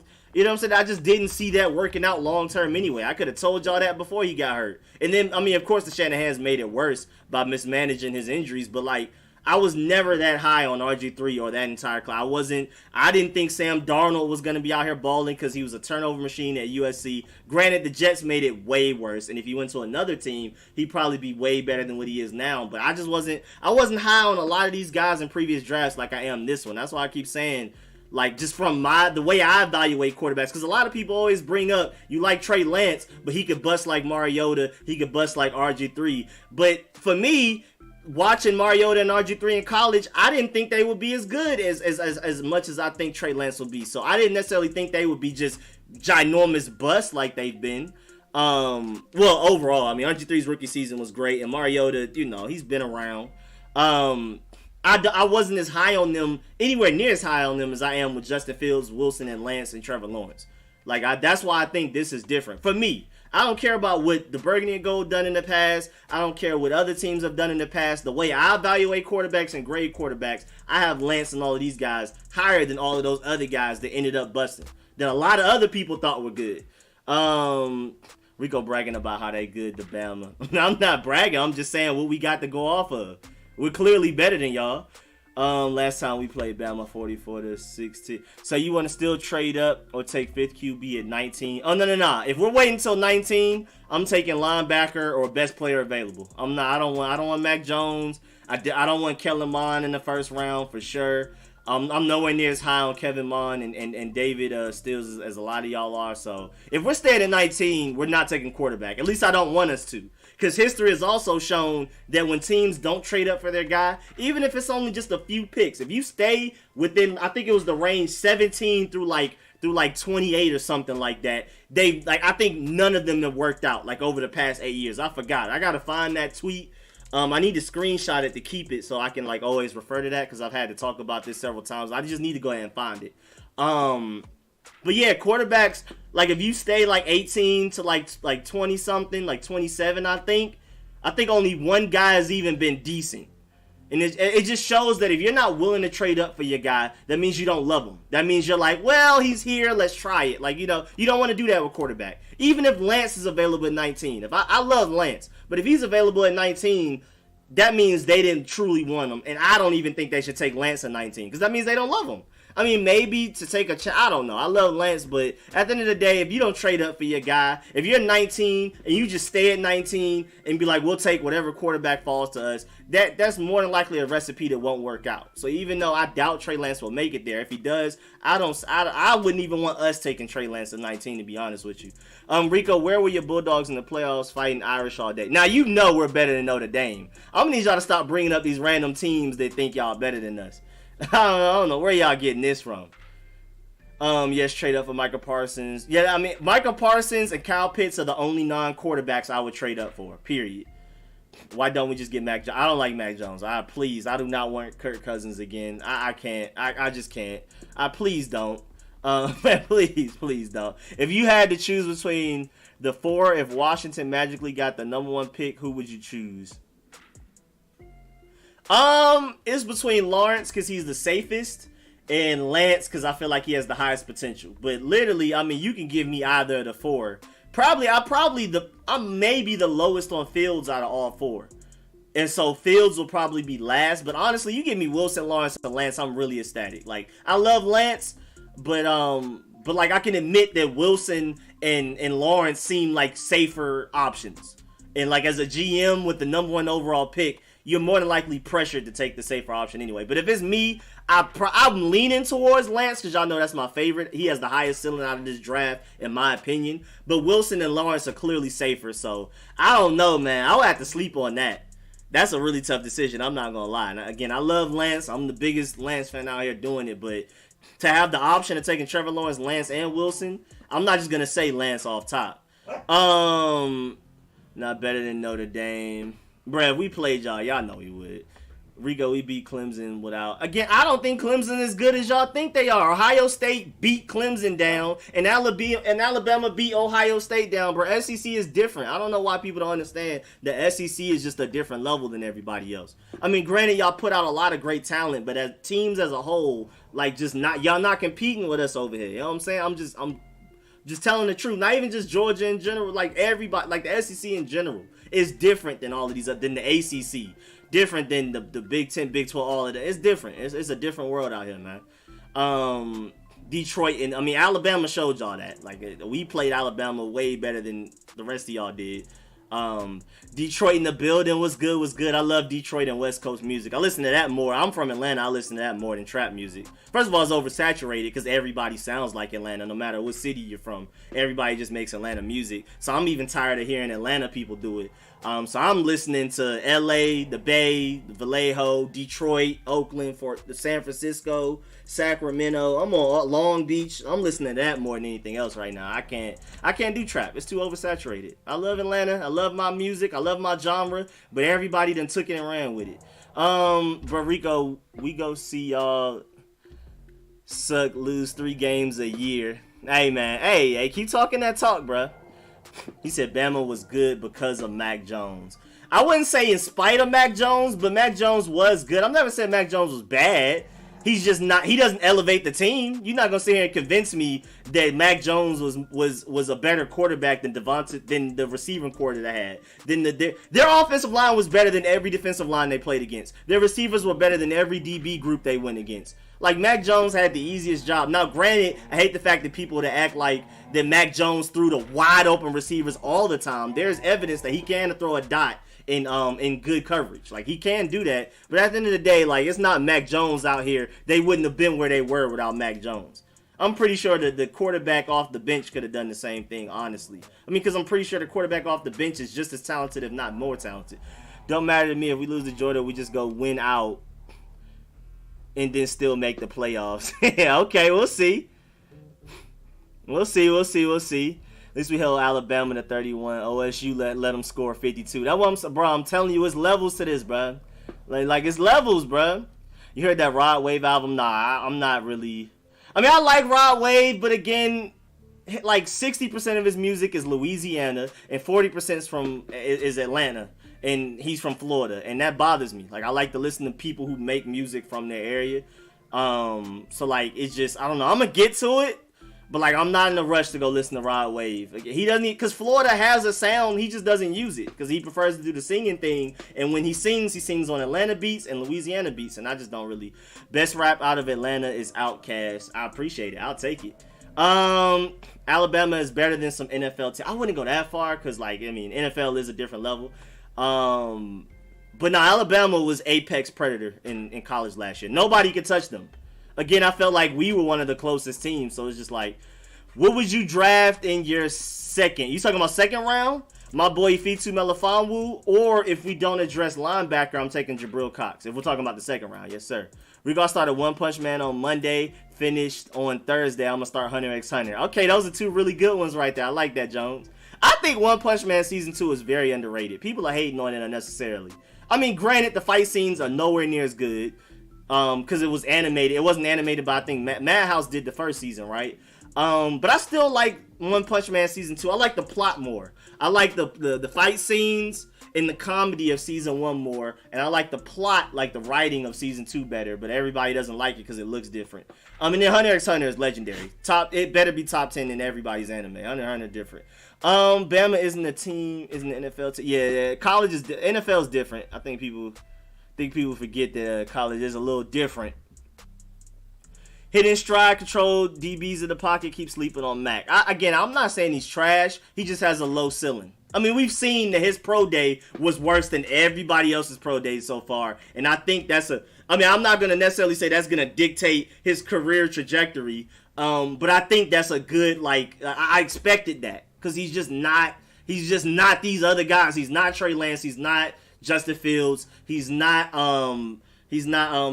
Zach Wilson. He's not Trevor Lawrence. And then you never know. Kellen Mond has a higher ceiling than Mac Jones. Mac Jones just has a way higher floor. So if I had to, especially if I'm the Patriots, I would take Mac Jones over Kellen Mond. But again, I really don't want a Mac Jones because I don't feel like dealing with the Kirk Cousins with the ceiling.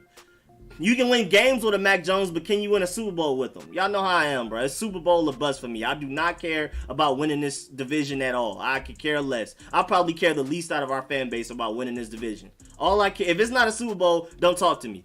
So that's why I want potentially a top 10, top 5 quarterback. I think Mac Jones is going to teeter in the teens for his entire career. Again, I don't think he's going to be bad. I think he's going to be somewhat like maybe Ryan Fitzpatrick level, Kirk Cousins, somewhere in that range. You know what I'm saying? But I want somebody that can carry a team. And I said I think Mac Jones is slept on in some ways. People act like he can't throw dots because he had the best receiving core in college, in probably college history. He still threw dots. Sometimes it would be good coverage and he would still throw a dot. But at the same time, that his inability to do off-schedule plays, I think his lack of mobility is a little overblown. He's not a stick in the pocket like a Tom Brady or a Peyton Manning. But he's also not Tom Brady, Peyton Manning level of intelligent, accurate, and things like that at the same time. I feel like he's just like a slightly ugly middle. It's not even close. Alabama will get destroyed by Jacksonville. Bro, if we don't figure out a way to get Parsons, Rico, I'm going to be blown, bro. God, this dude is on the same team as Chase Young's daughter. Daughter that would be unbelievable and everything I love. Michael Parsons added to this defense, we're done. We literally have the best defense in the NFL. We'll still have to figure out what we're going to do at quarterback long term. But you get Michael Parsons on this team, we have the best defense in the NFL, period. I like Zach Wilson and also Trey Lance. I love them all. I love all the top 4. Even Justin Fields, even as much hate as he gets. What's good, Hassan? Rod Wave new song got Polo G on it. It's named Richard. I'm going to eventually peep, but again, I'm going to get to it. Again, I'm listening to more West Coast and Detroit more than anything else because their stuff just feels more authentic. It's more them. You hear a Detroit beat, you hear a West Coast beat, 90-something% chance it's going to be from Detroit or West Coast or whatever. And I can hear the difference. There's a difference between Long Beach, LA, there's a difference between the Bay, and there's a difference between Detroit. There's 3 general different sounds, but they all kind of have the same feeling to it, the same bounce kind of. And I just prefer to listen to that right now. Again, you hear any one of them type of beats, any one of them songs, generally 90% of the time is somebody from that area with the accent. You hear an Atlanta trap beat, you don't know literally till halfway through the song if somebody's from Atlanta or not at this point. They could be from Idaho, they could be from DC, they could be from New York, they could be from Florida, they could be from anywhere. It's too oversaturated. Again, I love Atlanta, but It's just too much. I'll listen to Atlanta people make it sometimes, but even then, I don't wake up in the morning like, man, I gotta check out this new trap song that such and such made. Let me see. Super Bowls for me. Cause say Alabama becomes NFL team and drafts players and lets them get older. Yeah, but as they are, nah. Yeah, good point. Don't jinx it. He could win it in New England. Dr. Stone is a masterpiece. It is. I gotta watch season 2. I have it on my to-do list. I have a whole chart. Just like how y'all see how organized I am with stuff like this. This is how I am with my anime. Like everything I've already watched. I have it like it's different because it's not color coded, of course. But I have like the name, the genre, my rating of it, when I watched it, all of that type of stuff, and then like the my anime list link so I can look up descriptions and stuff like that. And then I have like what I've already watched. I have what I need to watch also, so like it's super organized. And some people keep telling me I should start an anime channel. I could start an anime channel, especially with my friends, because they super watch anime too, and that would be fun. Because I don't feel like there's like that niche out there. I mean, there's black people talking about anime, but it's not like, you know what I'm saying, like they talk like me type talking about anime. So I would love, I think there might be a niche out. I might start an anime channel. We'll see.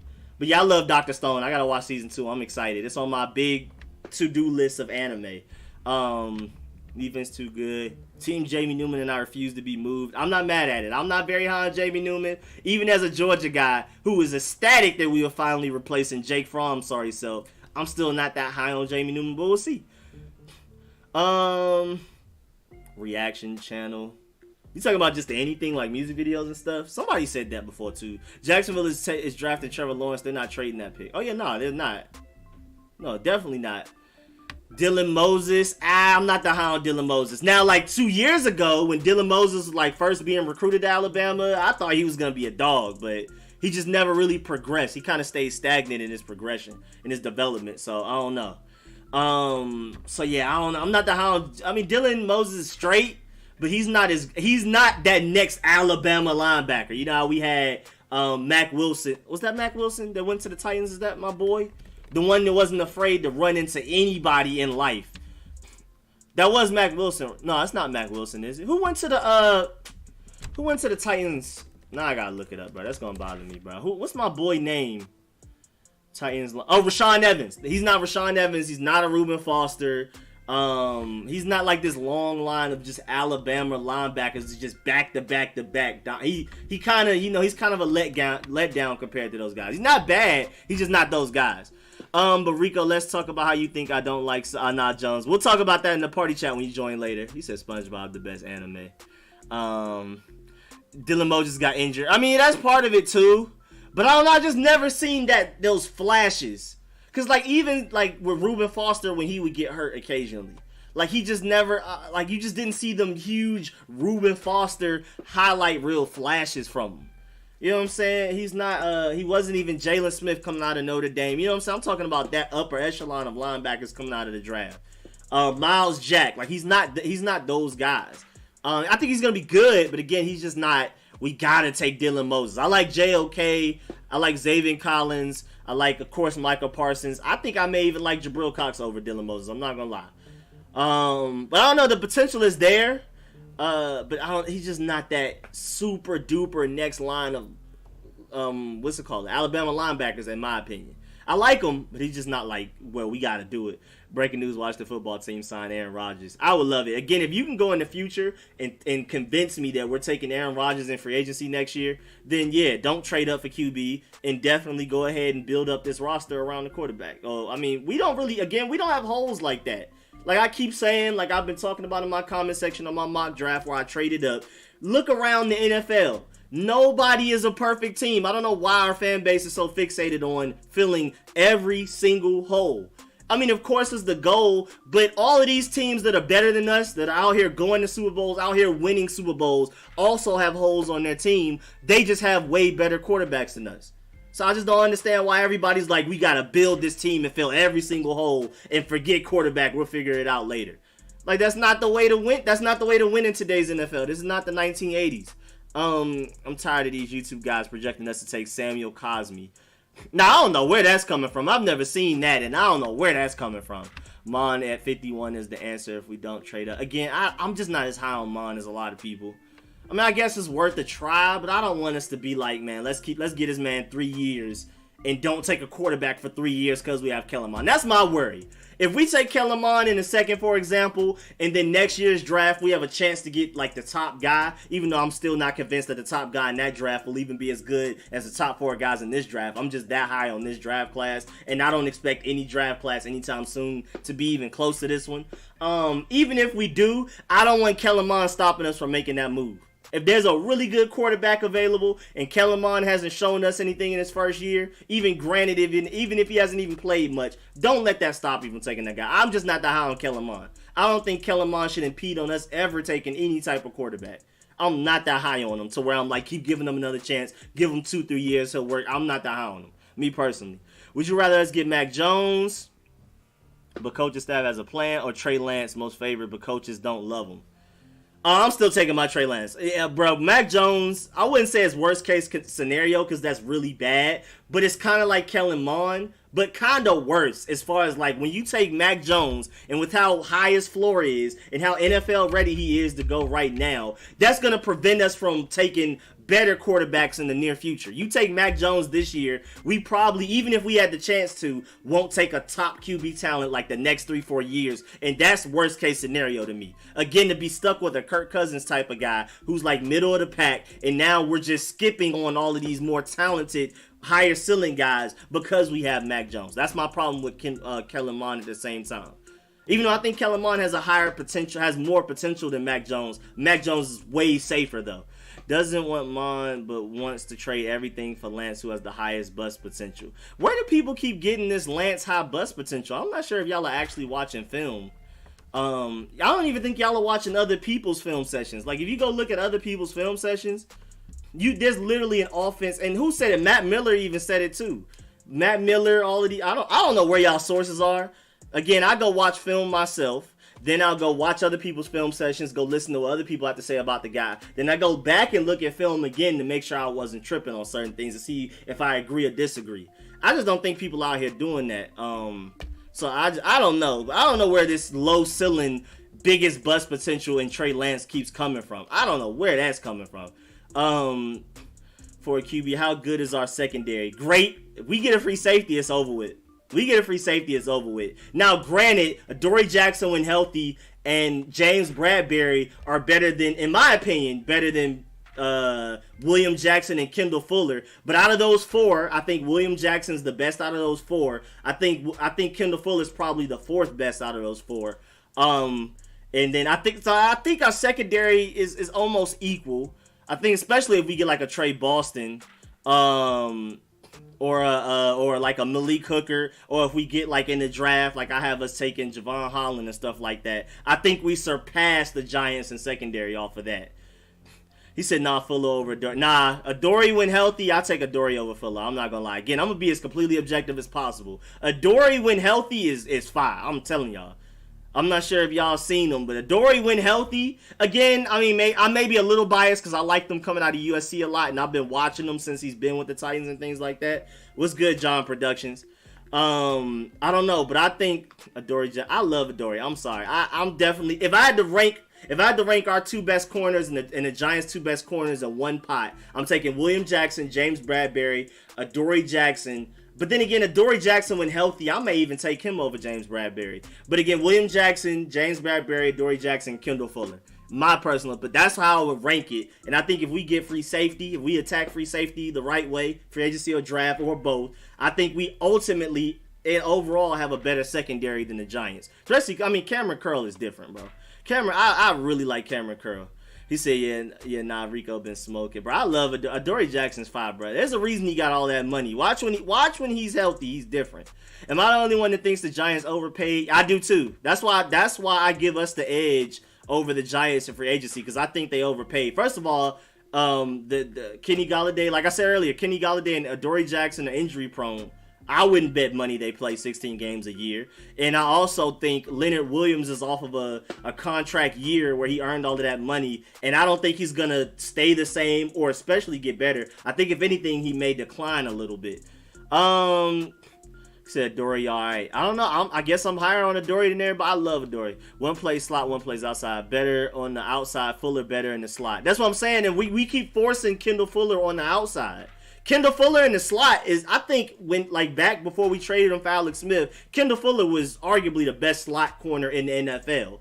But ever since he went to the Chiefs, ever since we brought him back, we had him on the outside, and he's better in the slot. We're not getting the best out of him on the outside, I think. I don't think he's a top-notch outside corner, but I do think he's a top-notch slot corner. So if we're talking about Adoree Jackson outside versus Kendall Fuller in the slot, then I would take Kendall Fuller over Adoree. But if we're talking about Adoree on the outside, Kendall Fuller on the outside, healthy Adoree, I'm taking Adoree. Yo, Rico, you think we get Kadarius Toney? I don't think so, just off of the fact that, like, I mean, they've interviewed him once. But I think it's going to be a stretch to take him 19th. And then we got Curtis Samuel and Adam Humphreys. So they're not going to force receiver in the first round. So I doubt it, me personally. Is Landon Collins going to be good next year? If he gets back healthy, we'll see. Because who knows if he's actually going to be healthy. Like, do we know if Landon Collins is going to be 100% what he was when he comes back? You think Cam Curl can? Wait, what? They sleeping on Adoree. Bro, Adoree different, bro. I don't know where I'm missing it. Again, if we're talking about Kendall Fuller in the slot versus Adoree when healthy on the outside, then I'll take Kendall Fuller. But if we're talking about both of them being outside corners, Adoree Jackson's better. Kendall Fuller is not a top-notch outside corner. He said, I prefer Jimmy Moreland over Adoree. I mean, only because Adoree Jackson is injury-prone. If you could guarantee me next year Adoree plays 16 games, I'm taking Adoree over Jimmy Moreland. And I love Jimmy Moreland. Washington versus Giants is going to be legendary. I take Moreland over him, too. But yeah, I don't know, man. Who y'all want in round one now that Trey Lance is out of the question? What's good? Oh, that's the Dolphins fans right there. What's good on Marino's GOAT? If we don't trade up for a quarterback, one of those top four, I'm linebacker. If JOK or Micah Parsons miraculously falls, or if when in doubt, we could take Javon Collins. Then again, I mean, it depends. Like, what if one of those receivers fall? Kendall is better than Adoree outside. Nah, I don't love Kendall Fuller outside. You saw him get exposed when teams targeted him. Once teams like the Lions were like, hold up, he can't really man cover like that. Throw it at him all game. It was nothing he could do. He gets interceptions because he's a good opportunist. I'll give him that. But Kendall Fuller's not a lockdown corner. He's not go cover that guy over there and lock him down. He's not that. He's just not. I love Kendall Fuller. He can only do that in the slot. He can't do that outside. Kendall Fuller's not locking down Julio, Kenny Golladay, all of these guys. He's just not. I don't see him doing it. Javon from UNC. Adoree literally gets smoked by Marquise Brown. I only see linebacker offensive tackle in the first round at this point. I'm straight linebacker in first round. Again, if one of those if one of those receivers fall, like, you know, Devonta Smith, Jalen Waddle, Jamar Chase, for some weird reason, Kyle Pitts, then of course you take those guys. But I just feel like linebacker makes the most sense in the first round if we don't trade up. Then again, I mean, but there's also good linebackers in the second round. You can get Jabril Cox in the second round. That's my boy. So if you get, I don't know, like one of those receivers to fall in the first or something else in the first and then get Jabril Cox in the second round, we're good to go. And then free safety in the third. Yo, did I miss much? Not a lot. We chilling. What has done? Yeah, I've heard he was a pass breakup machine. Sorry for being absent on Friday. Oh yeah, Friday stream, we actually ended it peacefully. I remember that. I forgot about that. Us versus New York Giants should be prime time. I agree. Especially like our second matchup. We'll see by then for sure if they can flex us. When do we? Oh yeah, we don't have to schedule yet. But nah, LC, I don't think he missed much. We're chilling. Darby over Adoree. Oh nah. Again, I would do that only if you can't promise me Adoree's healthy 16 games. So, of course, Darby and Kendall Fuller over Adoree, because I don't trust them to play 16 games. But if you can go into the future and guarantee me that Adoree plays 16 games, I have Adoree over Darby and Kendall Fuller. Again, Kendall Fuller on the outside, not in the slot. Kendall Fuller in the slot is a top corner in NFL. On the outside, Bro, Adoree isn't nice. I don't know. We must be watching too. I love Adoree. I don't know. Maybe I'm missing something. Can't believe people overrating the guy to play 5 games. What's your opinion on JOK? I love JOK. I don't think he makes it to pick 19, but if he does, take him. Take him straight up. I like Micah Parsons more because Micah Parsons is just like a generational talent. And he may slide because of character concerns. But I love JOK. JOK is my second linebacker. And then I would probably say Zayvon Collins is better than Jabril Cox, but I would prefer Jabril Cox in the second over Zayvon Collins in the first, if you get what I'm saying. I prefer to go something else first round and then Jabril Cox in the second rather than Zayvon Collins in the first and then something else in the second. But I would say Zayvon Collins is probably, I have him over Jabril Cox, but I have Micah Parsons and JOK over all of them. Now, Rico, this is how it's going down. We're going to get Micah Parsons first round, then we get Jabril Cox second round. Double up on linebacker. Golly, then where Cole Holcomb and John Bostic going to play at? Where they going to be at? Because, I mean, like I said, we only throw out 2 linebackers any given play. Like, 60% of the time or more, we're only throwing out 2 linebackers because we're in nickel. So I feel like if we just get one stud at linebacker, especially like a Micah Parsons, I think Cole Holcomb rotating with John Bostic and Khalil Hudson as the second linebacker, maybe you can try to throw out a combination of 3 of those guys. I think we're good. I don't think we need to go linebacker 2 straight rounds. Because you live with John Bostic as a middle linebacker again. I don't want to, but at the end of the day, like I keep saying, we had the number 2 defense last year with John Bostic and Cole Holcomb, and Kevin Pierre-Louis wasn't even that great, and that's all we lost. And then we gained a top 5 man corner in the NFL, potentially, arguably the best man corner when he plays behind this defensive line. So if anything, our defense technically got better since last year. Our offense is better, so our defense is going to be out there way less and get more rest anyway in general. So our defense is just going to play better just in general because our offense is better. So if anything, our defense has only got better without us even drafting a linebacker or bringing in a notable one in free agency yet. And again, we had the number 2 defense overall last year, or the number 3 defense overall last year with Cole Holcomb and John Bostic. Again, I don't like John Bostic. I think he's better as a depth piece. I don't like him starting, but when in doubt, we run nickel 60% of the time or more anyway. So it's just like, we get a stud at linebacker, a Micah Parsons, a JOK, Jabril Cox, I think, or Zayvon Collins, we're good. I think we're straight. I don't think we need to go too crazy. Can someone tell me where I can find the board you got with all the players we interested in? Oh, go. I did 2 videos on it, and it's the top comment. I pinned the comment. Just type in Washington 2021 prospect targets. I did 2 videos on it. It's a PDF file that you can go access. Again, I got to update it because I added a few players like the last few days, so I haven't updated it for y'all to see yet. This is the version that's updated for y'all to get. But I'm going to update it. And I'm going to do another video again. I want to update it as often as possible. So once I add a few more people, like at least like 8 overall since the last time I did a video, I'll do another one. Rico, what's your take on the draft after the trades this week? I'm sad because there's people out here fighting for their franchise quarterback, and I'm not sure if we will. Episode 11 of Attack on Titan Season 4 is in dub. I'm going to watch it after this. Oh, okay, you're watching it dub, so you're waiting weekly for it. I'm not mad at that. Do not trade up for linebacker. Again, I'm only trading up for linebacker if it's Micah Parsons. That's it. I wouldn't trade up. I love Jabril Cox. I like Zayvon Collins a lot. I like JOK a lot, but I'm not trading up for any of them. Only Micah Parsons is just like, he's that Miles Jack, Jalen Smith before the injury, Reuben Foster level talent. And there's no other linebacker in this draft with that immense potential. And so I would trade up for Micah Parsons. Again, like I said, the only 2 people I'm trading up for other than quarterback is Kyle Pitts and Michael Parsons. Other than that, I don't think anybody's just that generational talent like that, like the Chase Young of their respective positions. I don't think there's a Chase Young of the receivers. I don't think there's a Chase Young of any other position except for Micah Parsons at linebacker and Kyle Pitts at tight end, who are just these, like, they're ridiculous. You got to get these guys in this draft because it won't be another one as good as them coming out of the draft for years to come. I mean, I love Devonta Smith, I love Jalen Waddle, and I love Jamar Chase, but I mean, at the end of the day, these second round, third round wide receivers, even though they may not be as talented as these first rounds, they've been just as productive, if not almost. I mean, some of them have been even more productive. So, again, I love Jamar Chase. I love Devonta Smith. I love Jalen Waddle. But at the end of the day, Kyle Pitts is a more unique tight end talent than those guys are wide receiver talent. Same thing with Micah Parsons is a more unique linebacker talent than those guys. So, again, other than quarterback, the only 2 people I'm trading up for are Micah Parsons and Kyle Pitts because they're just they're that elite, in my opinion. I think they're just going to be crazy.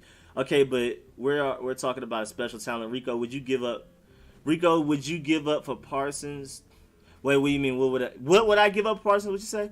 What's Jimmy Moreland good at? My only problem with Jimmy Moreland is that he's small. I mean, it's just his arm length isn't good, and that's how he gets boxed out by bigger guys. That's his biggest problem.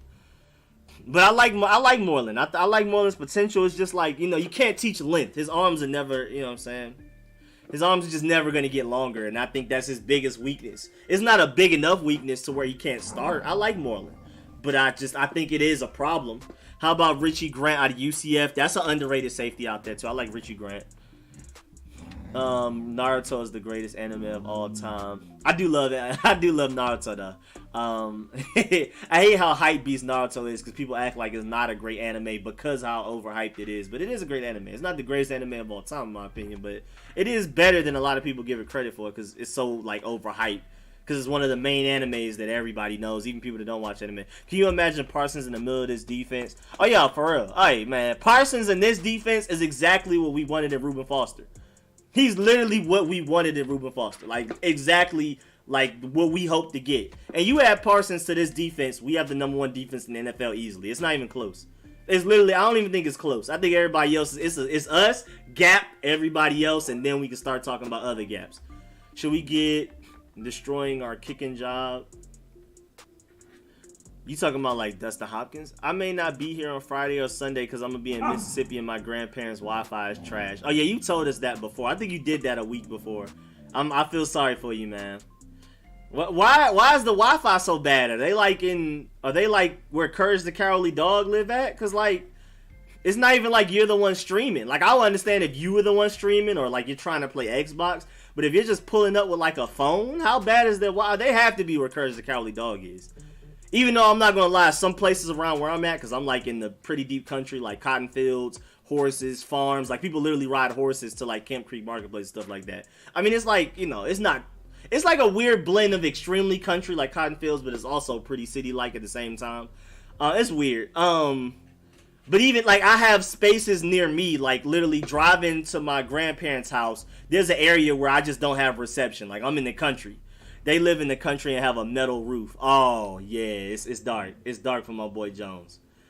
I feel you, though. Like, again, there's some areas that, like back when I used to try to listen to the radio with my phone, like, I was, like, trying to find new dance hall songs, find new just random genres, and I don't like actual radio, like such and such point such. Like I hate that radio. I would like go. I had like my own internet radio. I would listen to radio stations around the world, and it just sucked because like certain places around where I live at, I would lose reception. So I'll just be riding in the car quiet.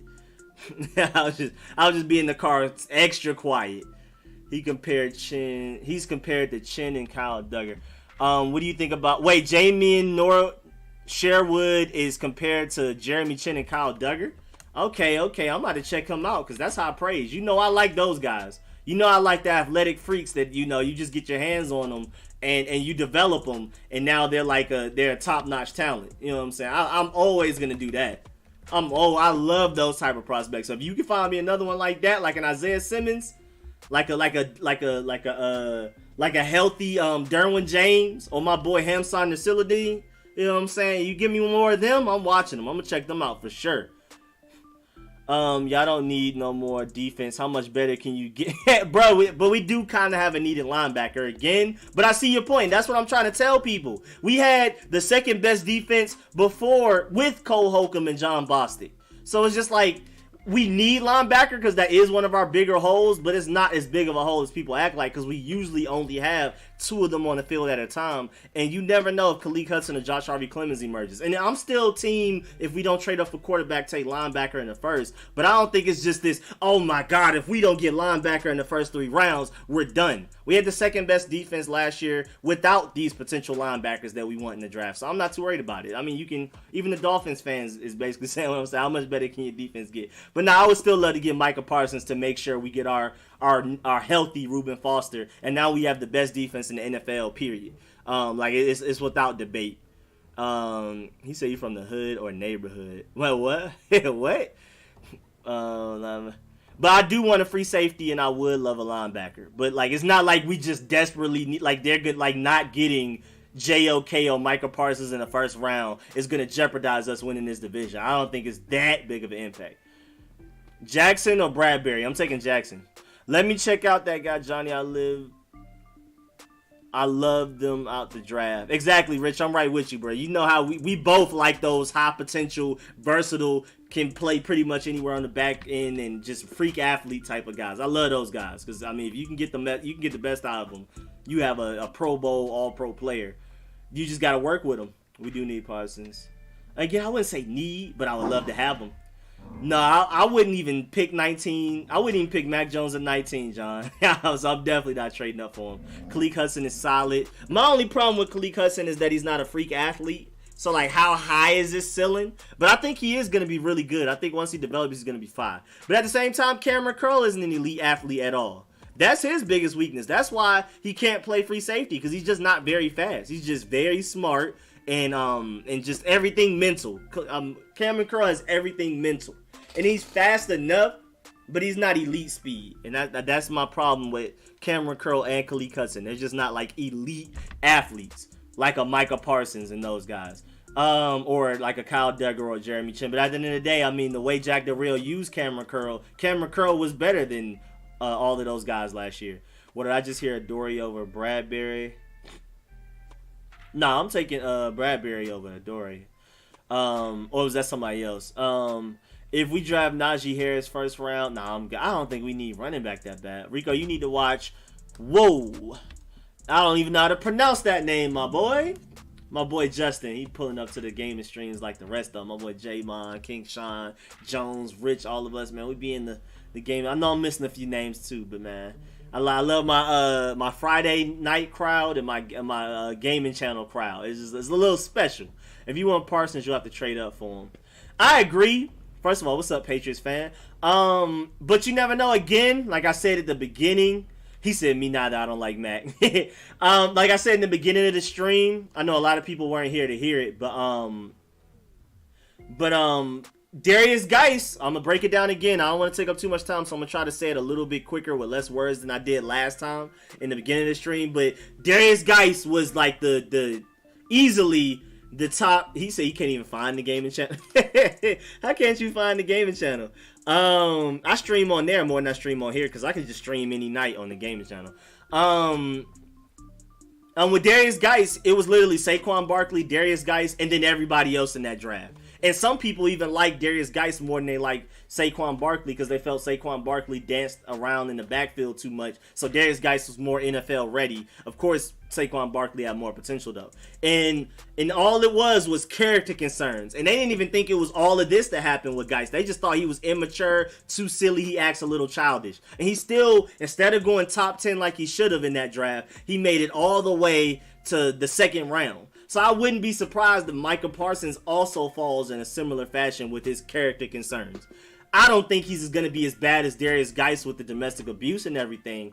But it's the same thing where I'm hearing reports that some teams don't even have Micah Parsons on their board. So there could be a team picking 15th overall and Micah Parsons falls to him. And they're like, I don't even feel like dealing with all of the character concerns. I don't feel like dealing with the drama. So Micah Parsons could honestly, realistically fall to 19. I don't think it's very likely, but it's definitely not impossible.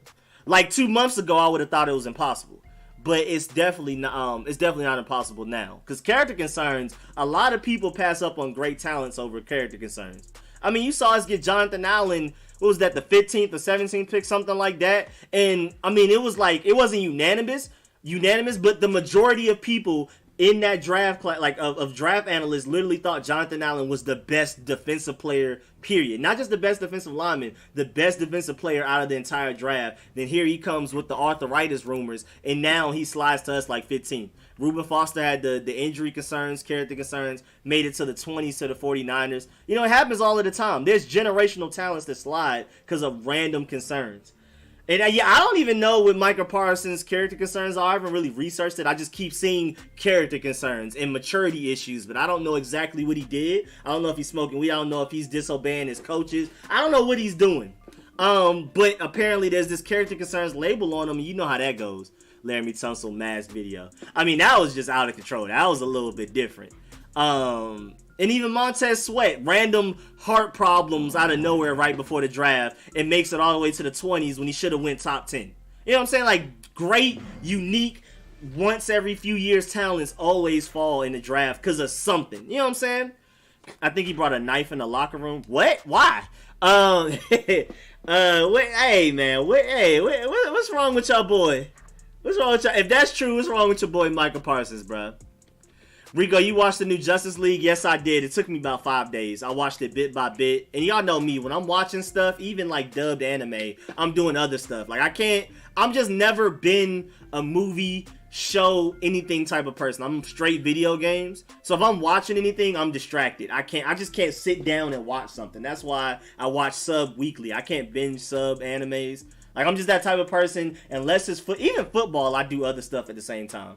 I'm super multitasker. Video games, even when I'm playing video games, I'm listening to music. I may have something on the side, but yeah, that Justice League, I was watching that while working on videos that I released, working on the William Jackson film session since back then, like writing notes and watching it at the same time. I'm just one of those people, I have to always be doing multiple things. Like right now I'm listening to music while talking to y'all, and I mean y'all keeping me entertained, but I'm just one of those people whose brains has to be doing multiple things. I can't even sleep in silence. I hate silence. Like if it's silent, it takes me forever to go to sleep. I need a podcast. I need music. I need anime. Or the last 2 weeks, I've been watching football going to sleep. So I turned on like the Cowboys burgundy and gold game, and I pass out so quickly. I've been watching the same game over the course of like the last 2 weeks. I'm still like at the end of the third quarter of the burgundy and gold versus Cowboys game, Thanksgiving. Like I need noise. I'm just one of those people needs as much activity as possible. I have this over here. I have this computer screen with anime. Like right now,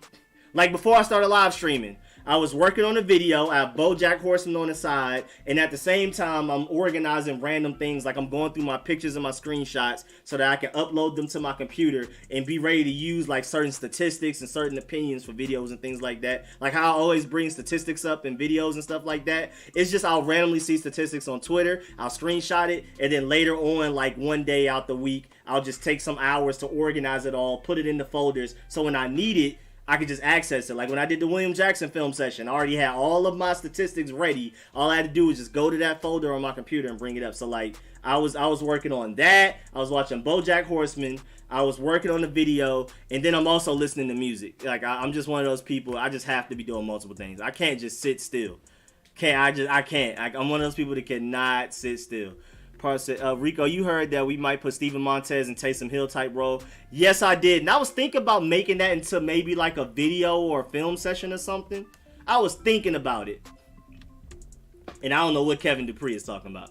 But yeah, the man he did the knife like Gilbert Arenas. I don't know what's going on. Do you trust who's calling the shots even though it's not Kyle Smith? I do. I mean, just off of how we've done in free agency so far, I believe in us. I mean, like I keep saying, even when Ron Rivera does something, I'm like, I don't know. He's going to have to lose my trust. From now on, I'm going to always give him the benefit of the doubt because things always work out for the better in the end. Because even though I didn't know J.D. McKissick, Logan Thomas, Cornelius Lucas, Wes Schweitzer, and Ronald Darby would end up being as good as they were, I kept saying, just bruh, trust Ron Rivera. He knows what he's doing. When I went and watched film on all of these guys like Logan Thomas and J.D. McKissick, I was like, I can see the potential there. Just trust Ron Rivera. It may work out. Wouldn't bet my life savings on it, but I'm like, just trust Ron Rivera. Watch out. And then of course Logan Thomas started off slow, so people was mad at him. Scott Turner started off slow. People were mad at him. J.D. McKissick started off a little slow. People were mad. We released Adrian Peterson for Antonio Gibson. I just kept telling people, trust the process, man. Like, Ron Rivera seems like he knows what he's doing. Believe in it. And then it ended up working out. We don't need no Trey Boston. Why not? I like Trey Boston. What's wrong with Trey Boston? What did he do wrong? Especially for cheap. Trey Boston or Malik Hooker for cheap. We need a free safety, I feel like. I mean, I don't feel like it's a huge need, but it's one of our bigger needs. Free safety and linebacker are our two biggest needs right now, period. And again, I think we can have a top 2 defense, even if the NFL season were to start tomorrow without us drafting or getting a guy in free agency at free safety or linebacker, because our defense is that good. We had the number 2 defense last year with the linebackers we have right now. Of course, I would prefer to improve, but it's not like it's just this huge, man, we got to fix this. We don't have any glaring needs like we used to in previous years. This is like the first year in forever where you can't really point at, man, that's going to be the reason we lose a lot of games, other than quarterback, really. What's good, Chris Walden? Again, I feel like linebacker and free safety are our biggest needs, but I don't feel like those needs, even if they're our biggest needs, are just huge needs right now. Like they were just like a big Achilles heel. The position we are in right now aren't even major. We just are a solid team. Anything else is bonus. Thank you again. My stat prediction. Watch the football team. Oh, Alexa, dismiss. So it's 4:55, so we about to dip out of here soon. Way too early. Passing Ryan Fitzpatrick, 4,300, 25-14. I like that. That's humble. 63%. That's so funny that you do the throwaways. I like that. Terry McLaurin, I can see him getting somewhere in the 1,300s for sure. Even though there's a lot of good receivers, again, I gotta find that stat somewhere. But Ryan Fitzpatrick loves like his guys. I mean, no matter what team he's on, his number one target gets a lot of targets. Period. Even if they're nowhere near as good as Terry McLaurin, he's throwing the ball. Like he's throwing it to his number one receiver no matter what. Oh yeah, make sure y'all like the stream on the way out too. I see we have 175 people in here. We've had total 2,800 so far in and out. But we only have 80 likes, so make sure y'all like up the stream, please. Please like up the stream. Help me out, man. Please, please. I appreciate it. Doesn't cost y'all anything. But yeah, winner always does the throwaway. I like the throwaway statistics right there too. The 16 throwaways. I like that. But yeah, I can see Terry McLaurin getting 1,300. Again, we're gonna run the ball a lot, I believe, and Curtis Samuel and everybody else is gonna eat. But Ryan Fitzpatrick loves his number one targets. I mean, he's shown that. I think it's over like the last 8 years. His number one targets get crazy targets. They may not get crazy numbers because they may not be as good as Terry McLaurin and they may not catch everything. But Ryan Fitzpatrick's going to at least throw it to him. I think Terry McLaurin will get his opportunity to get at least, I feel like, 1,100 yards. I feel like he could have like 1,300, potentially 1,500. We'll see. Terry will have 1,500 easy. Unless Zach Wilson say the N-word or something, he not falling tonight. I think even then he won't. I think they'll be like, well, that's his past. You know what I'm saying? Even though it was 5 minutes ago, that's in the past. He's too good. Forgive him. I don't think there's any chance, bro. He will have to pull a bank heist. And even then, he'll just go undrafted because he'll be suspended indefinitely. I think so I don't think there's any scenario of him being at 19 and we take him. It's impossible. I think the Falcons could trade down if Niners pick Justin Fields. That would be our only chance to get Landon. I would hope so, man. Please. Drop a like if you haven't already. Appreciate y'all, man. We went from 82 to 97 that fast. I appreciate y'all. Please like up the stream before you dip up out of here. I really appreciate it. Of course, subscribe, because y'all know I come with the Friday live stream every Friday, 8 to 10 p.m., where we talk about everything. It's even more random than this, because, you know, like this we're talking about 90% football, 80% burgundy and gold. But the Friday stream, where it's me and my Patriots fan friend, Shay, we're talking about everything. Anime, music, pop culture, other sports, because Shay likes wrestling and soccer, so we talk about everything on that stream. So make sure y'all pull up to the Friday 8 to 10 p.m. streams. Of course, the Sunday, every Sunday at a random time for a couple of hours. Y'all already know, pull up to this one. And then film sessions. I'm coming out with more. Just did the William Jackson one. I still got to do Curtis Samuel. I may do Ryan Fitzpatrick, may do Adam Humphreys, but I gotta start getting to these draft prospect film sessions, especially before the draft, because after the draft I might do film sessions on the guys we take, and I don't think it's very likely we get a Fitu Melifonwu, even as much as I want him. So I want to make sure I get a Fitu Melifonwu film session out there, because I don't feel like I don't think it's realistic that we take him. Zach Wilson wearing blackface a week ago. Any positions you don't mind doubling down on? I mean, again, if like a Jalen Waddle, one of those guys makes it to receiver, I think we could take receiver, even though we already have a really nice receiving core. I mean, arguably the best receiving core we've had at least since Pierre Garçon and Deshaun Jackson, and I think this one's better than that. So you have to go further back for a better receiving core that we've had. So. I saw Dragon Ball Z is the greatest of all time. I don't like it. Again, as somebody that didn't start watching anime till he was like 19 years old, Dragon Ball Z is like the only anime I couldn't finish. Because you have to be in my shoes. I watched Hunter x Hunter. And again, I'm always going to give Dragon Ball Z credit for starting everything. We wouldn't have these other animes if it wasn't for Dragon Ball Z. Even though you could say the same thing for the older like Sailor Moons. We wouldn't have Dragon Ball Z without Sailor Moon, but the same thing. You wouldn't have Naruto and all these other things without Dragon Ball Z. So I give them their credit for that. I mean, but I compare it to like Grandmaster Flash. Nobody is listening to Grandmaster Flash right now. We wouldn't have the rappers we have now, like Big L and all of them. We wouldn't have Dipset, Talib Kweli, Tribe Called Quest, Kid Cudi. We wouldn't have them without the Grandmaster Flashes. But you're not gonna sit here and say Grandmaster Flash is better than these guys. So you have to look at my point of view. I came into anime watching Hunter x Hunter first, Gurren Lagann, Yu Yu Hakusho. I watched all of those before I even started Dragon Ball Z. So, of course, I'm looking at Dragon Ball Z like, what am I here for? The fight scenes aren't as good. The plot isn't as good. They take forever to fight. Like, you know what I'm saying? So, I give Dragon Ball Z its credit. And I give it its credit that, like, it gets a lot of views because it's one of the grandfather animes. But, like, look at my shoes. If you didn't start out Dragon Ball Z, if you don't have nostalgic attachments to Dragon Ball Z because you were watching it since you were young, if you're just coming into Dragon Ball Z at 19, 20 years old, after watching Hunter x Hunter, Code Geass, Full Metal Alchemist Brotherhood, Yu Yu Hakusho, all of these like top animes, then you're looking at Dragon Ball Z like, what is this? Like, this is boring. Like, why do y'all like this so much? But again, I admit it paved the way for a lot of these other animes, and I know a lot of y'all have nostalgic reasons why y'all love it so much, but Dragon Ball Z really isn't that fun to watch. Bro, you can't. There's no way you can watch Black Clover and then go to Dragon Ball Z and be like, yes, this is quality television right here. You can't. You just can't. It's not that good. It paved the way, but again, I compare it to current rappers versus Grandmaster Flash. You needed Grandmaster Flash to have the Nazes, to have the Big L's, but nobody's saying Grandmaster Flash is more enjoyable to listen to than Big L and Nas. Like, it's just not. Yeah, we're the opposite. I grew up Dragon Ball Z, and I think other animes is boring to me. Dragon Ball Z is WWF style of trash. Bruh. And again, I have friends that are even more diehard anime watchers than me, and they grew up watching Dragon Ball Z, but they also admit that it's just not it. They love it, and they acknowledge the fact that they're attached to it because they grew up watching it as kids. And as a kid, as a 6-year-old boy, Dragon Ball Z probably is the greatest thing of all time at the time. But for somebody that didn't watch Dragon Ball Z till they're like 19, 20, you're looking at Dragon Ball Z like, bro, why is this so slow? Why have they been talking for 3 episodes? Why have they been throwing this punch for 3 episodes? Why is it taking 20 episodes for this fight to get done? You know what I'm saying? And Dragon Ball Z, he said they take forever to, yeah. So, Rico, can you read my last comment? All right, I'm about to deal out of here. He said other people talking about season 4 of Attack on Titan, me still wondering who the fight between Mikasa and Annie in season 1.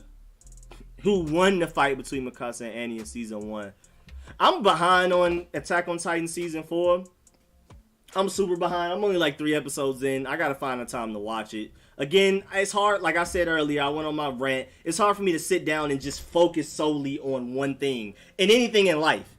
So like watching sub, you literally can't do anything else. I can look down, eat some cereal, look up, I missed the whole 2 lines, and now I gotta rewind it 5 seconds. It's so annoying. So binge watching sub is dead. It's not happening. So I'm gonna get to Attack on Titan season 4 at some point and finish it, but I'm gonna be behind for a minute. Cause I can binge dub, cause I can watch dub, work on a video for y'all, and do other stuff at the same time. Whereas sub, that's my whole attention. Wanna care people grow Raro and the Kenshin, Cowboy Bebop are the best. Gundam Wing and Iron Blooded Orphans right under them. See, I haven't gone back and watched them really old ones. Like, I'm still only in like episode 400 of One Piece, and I like I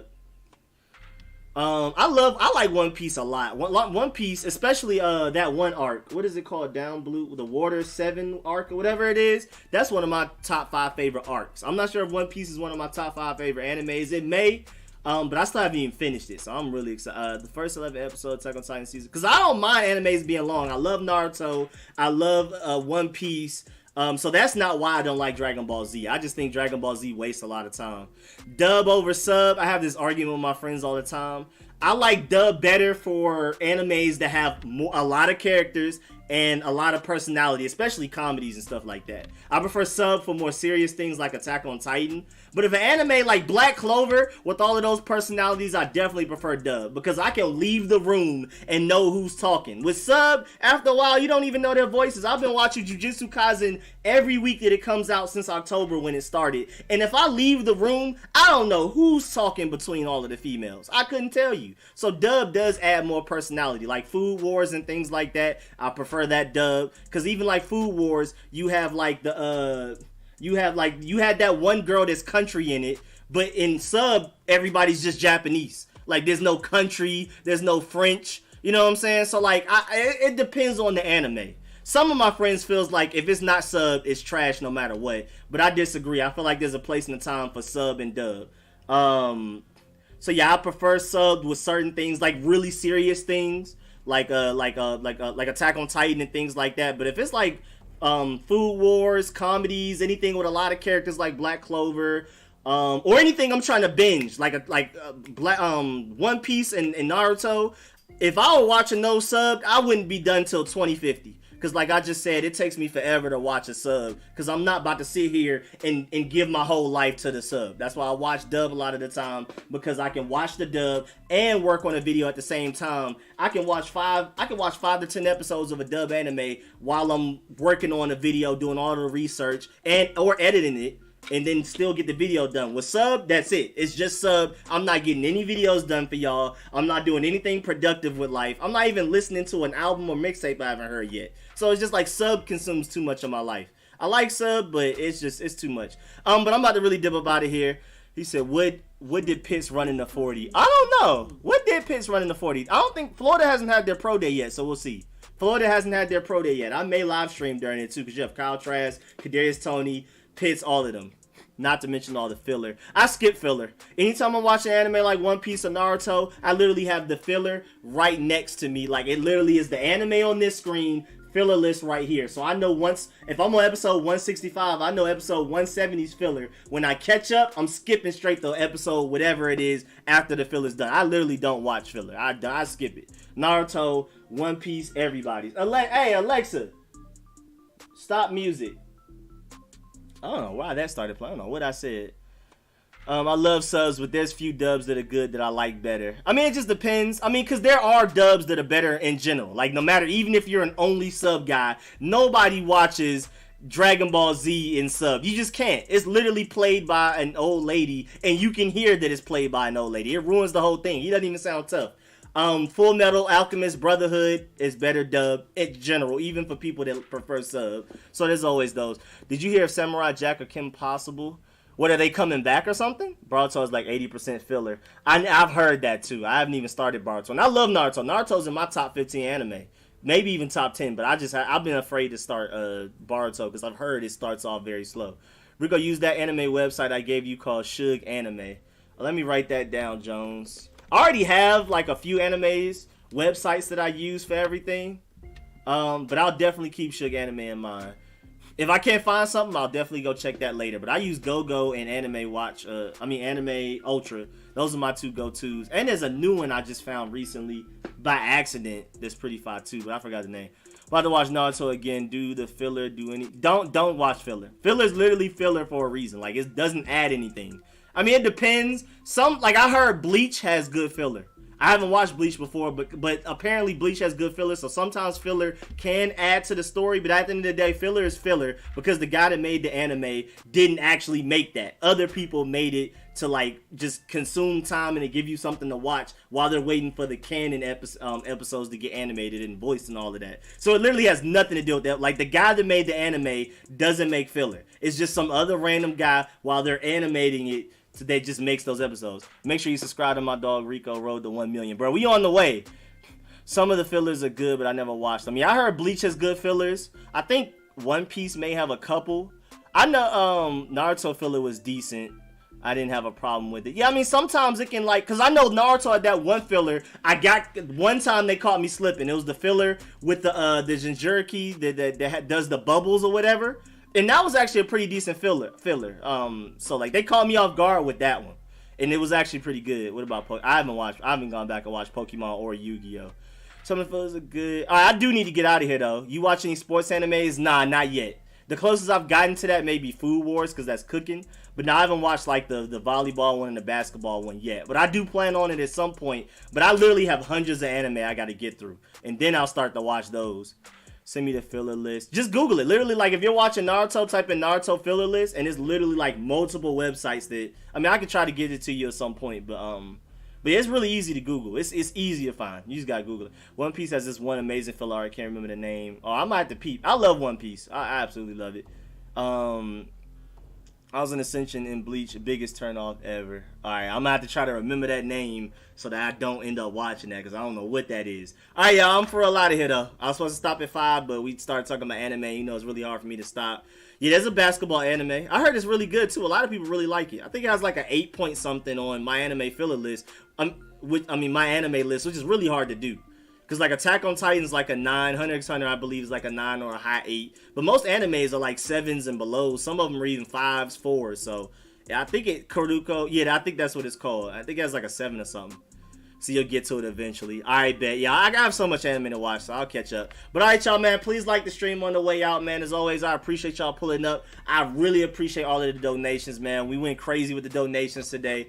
Really appreciate it. Oh, let me just give y'all some Fitzpatrick on my way out. But y'all really went crazy with the donations today. I really appreciate y'all. Again, on the way out, like. On the way out, subscribe. Make sure y'all pull up every Friday, 8 to 10 p.m. for that live stream. Where it's like about everything. This live stream is more so about burgundy and gold and football, but I will talk about other things. But the Friday live stream 8 to 10 p.m. is literally for everything else. I mean, we literally started off talking about basketball, anime, music, or whatever. This one we just get to it eventually type of thing. So make sure y'all every Friday 8 to 10 p.m. every Sunday in the afternoon for a couple of hours. My 2K player named Leroy Jenkins. Alright, y'all. Alright, man. I'll catch y'all later, man. Really appreciate y'all. Please like the stream on the way out. Please subscribe on the way out. Really appreciate y'all. And I'll catch y'all Friday live stream wise, and I'll catch y'all probably tomorrow video wise.